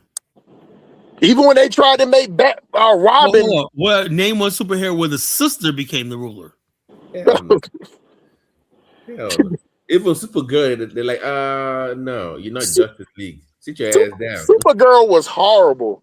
The Supergirl was horrible. They tried to pick that. I heard that was horrible too. Yeah, they tried to pick that girl. Dude. They picked that girl that played in the Dragon on the House of Dragon in the first series. They picked her at the weird. Let me tell you how bad it was, brother. It was so bad. My girl woke me up when the movie was over. Like, let's go home. Like, it was. I was out. Damn, it was terrible. She's like, let's go home. Hey, y'all know the kids got these kids like my son and they coding class. They got this website where you can go on there and you can look up. I'm talking not like bootleg or nothing. Like HD Look, they have them up for like 2 or 3 months where you can watch all those movies. Like it'll be up for like 3 months, and then it's another website. I watched it. I watched it on my. I had that too. I had the app too, man. You know. No, it's not an app. It's just like a website, but it's like they send you a link. It's just a link. But check it out though, Colin. It's I watched it at the home and I cast it from my phone. Like I got an iPhone 14 Pro that I only use it on Wi-Fi, and I click the link and cast it onto my TV, and there go the Bose surround sound rocking the wall, and I was like, this shit is garbage. Like I stopped watching it. Like that's how horrible Supergirl was. But what I'm saying about the Marvel's got to come out with 2 more movies before Black Panther even think about coming out. You get what I'm saying? And I just don't. I just don't get it. Can I, Kyle? Before I forget, what's up with Blade, man? What's up with Blade? No, Blade. I was like, Blade started this whole thing off. You know that, right? Yeah, Blade can't happen. Blade is what made Marvel. Marvel was a failing movie studio. Right. Blade was the one that put Marvel then Iron Man. They came on Iron Man. That Blade movie was. I heard. Awesome. I heard last year that during the writing process, it was so bad. Blade was going to be the number 4 in his own movie, and yeah, they tried to gentrify Blade, man. Number 4 in your own movie, number 4 on your list. That's one of them characters. Wesley Snipes did it so good, Pauls, that you can't recast that. You know what I'm saying? It's like, no, I disagree. No, I don't think it's another black man that can. Because let me tell you something. The only person, one thing, the person got to be a martial artist, got to be martial art. Like this is thing that they talked about in White Men Can't Jump. A lot of people don't know. They were saying that Wesley Snipes, he never played basketball at all. Not in high school, not college, nothing. They say he went out there with a person from they brought somebody in from a college coach, went out there with him for like 3 to 4 weeks. 3 to 4 weeks, and he was out there balling. They say he just naturally gifted, and he's like light on his. The way the person said it, they say he's light on his toes like a ballerina. Like he's elegant with his movement. Okay. You get what I'm saying? Like you can't. That's hard to teach. Just like the other guy, they would have made him the next Blade, but his voice. What's the other guy that played in the movie with Steven Seagal, the martial artist? What's his name? Michael John White. Yeah, but they say he didn't have the voice. Like his voice is too deep. Like Blade voice is like for the vampire, it's kind of raspy. Like he goes into that same. The other guy voice stays the same. His voice never change. He can't change his voice. So 5 years we can't get a Blade movie. If they're gonna have to train somebody up. They're gonna have to do it like they did Tom Holland. Like they brought Tom Holland in 4 years before, while they was doing all the other Spider-Man. They had him. They was grooming him. No, because they said that the costumes they used in Sinners was meant for Blade. It was supposed to be a timepiece from the night. It was supposed to be a timepiece from the 1920s. When that movie could not work, they gave those costumes to Ryan Coogler. That's what they used for Black Panther. So I'm like, I get it, but I'm just saying they can make it. I mean, they can duplicate any uniform. You know what I'm saying? The same way how they. Yeah, why are they having? I mean, is a black guy in the dark still fucking the vampires? How is that difficult to make? I know, but what I'm saying is you got to have the character. Like, if y'all really watch Blade, like I really watched him. Like, he was perfect for that role. Like, you can't find nobody. Look, there's no black guy in Hollywood that can play that. So not that athletic. Like Wesley like that. It ain't been another athletic. Like, y'all just think about this for a second. Do y'all even remember when Ice Cube tried to do the new XXX? In the movie, he played the superhero. No. Yeah, Triple X. You talking about Triple X? Triple X. Y'all don't remember that? Yeah, I remember that with Sam Jackson. I remember that. Yeah, he was the funny as hell of that movie, man. They should have brought Diesel back, Yeah, he was Mia. Van Diesel was the original, and then Ice Cube played that one. But the thing about it is that Ice Cube he was saying that the reason why it didn't work because he said all the stunts. He said he couldn't do the stunts. He said it was. I mean, what's his name? Wesley Snipes is no one can match like his. He has like multiple black belts and like different martial arts. His best movie was that Passenger 57. That's what that was. I mean, that's a classic. That's a classic. What's that guy? That's a classic. Mahershala Ali. He's athletic. Let me clarify. Okay, I get your point. What I'm saying is that maybe they are looking for a popular black actor, but to say that there's nobody out there. Well, Wesley Snipes got crossover appeal. You got to understand that too. Yeah, right. You got to have crossover appeal. Exactly. At the time, there's very few actors that had black actors that had Wesley Snipes crossover appeal that hit around his age and athleticism. That wasn't easy to do. So they want a popular black actor. Yeah, well, you got to have in other words, you got to say something. It ain't just black people because we'll go see Michael Jai White, but white people won't. You know, he ain't. Wesley Snipes is a what they call transcends race. You know, he did Money Train. He's a transcends race. Jungle Fever. It's a different to Wesley Snipes, and he's only like a handful of black action actors that transcends race like that. You know, that can go mainstream. So this guy could not do it. What's his name? The one that they cast that did not work out. Marshall Ali. What's his name? No, he could do it, but you know, he got to get his martial game. How old is he now? Like 55 years old? 55 years old? Well, Wesley Snipes? No. Marshall Ali is about 55 right now. Marshall Ali is like 52 years old or something like that. Let me look it up. I know he's over 50 right now. Yeah, what hurt him is he played a gay role though, you know? In that Moonlight, you know, you talking about getting that and then doing Blade coming out. It's like, you gotta have somebody like the pedigree of Wesley Snipes, you know. He's 53 years old. He's up there. Wesley Snipes? But they still have Wesley Snipes playing Blade in some other Marvel movie. No, they had him playing like he had a little snippet. Bro. That when it came out during that movie with what's his name? Wolverine.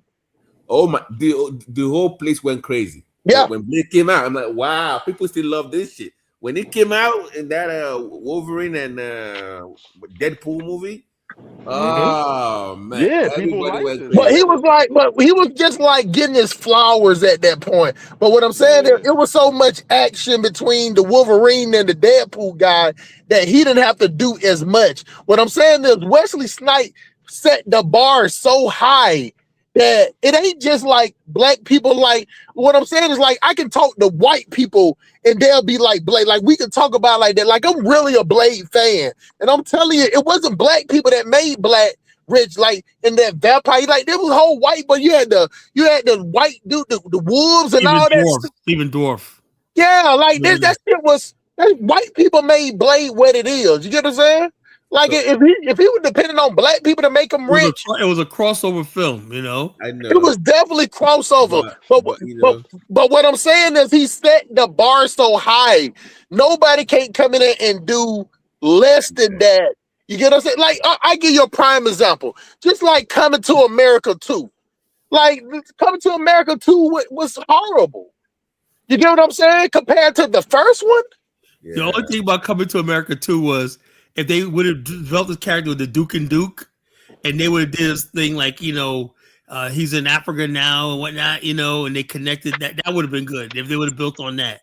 They tried to bring too many hip hop artists in because they shot it at Rick Ross. So they used Rick Ross's house. They used Rick Ross's house. Yeah, so they going to give him a part in that shit. Like, man, that didn't just sound right, man. Rick Ross in there. Like, but that was during COVID, right? That was during COVID. That yeah, I saw Rick Ross as a fucking general, something like that. Fucking yeah, boss. You know what I'm saying? Boss with his K, he got those K legs. Like when he walk, his knees touch each other. Like they holding up each other like goddamn like crutches. Are you saying that I should forget about Blade for now? Is that what you're saying? Yeah, you forget about Blade, man. I don't see not one black person that's physically a physical actor that can do Blade. Because you think about I'm it now, all thinking the maybe Mahershala Ali, because he's an athlete. He played like college D1 basketball, so But he's yeah, but that's what I'm saying. That's you. but What's his he's snipe not was a martial artist. He's not a martial artist like yeah, that's Ryan. what I'm saying. He's not a martial artist. He wasn't naturally. Like the thing about it, they were saying like Wesley Snipes was just hitting those points. He knew where to stand. He knew how to stand. He was directing people how to hit him, how to hit him. You get what I'm saying? It wasn't the director said all he had to do is sit back. He said it was the easiest money he ever made. Do you get what I'm saying? And then when they went back and watched the film, they was like, who choreographed that? They're like, Wesley did all the choreographing. That's how he made all the money off of it. They had to give him choreographic rights to it. You know what I'm saying? But I just don't see even though I love my people, man, but we don't have nobody. We don't have nobody that's busting flips and doing backward flip kicks and without a crane or without some wires holding us together. You know what I'm saying? We don't have that. I love them and I love Masha Ali in that Netflix Marvel TV series. What's the name of that guy? When he played cut him out, they killed him off early, too early though. What's the name of that the black superhero in the hood? What's his name? That could punch people. What's his name again? Yeah, I forgot the Marvel Netflix series. I forgot his name. What is his name? The bald-headed superhero guy. I forgot his name. You talking about with the eye patch? No, you know, Marvel before they launched Disney Plus, they had some TV shows on Netflix. So, let me see, Marvel Netflix TV series. Let me remember that. Yeah, it's called Luke Cage. Remember Luke Cage? Oh, Luke Cage. Yeah, I like that series. I like Yeah. Luke Cage. You know, Marsha Ali was in that TV series. He played cut him out, and once they killed him off, the show went down. It was the star of the show, but they killed him off too early. So. And then they introduced one of the ladies had to be a lesbian character. White lady said, "We want one character lesbian." Remember that? Yeah, So like you got to add that in there, man. Everybody, you want your show to continue, sign the contract. Well, you got to make such and such lesbian. You know, they got to put the LGBTQ agenda in there. You know,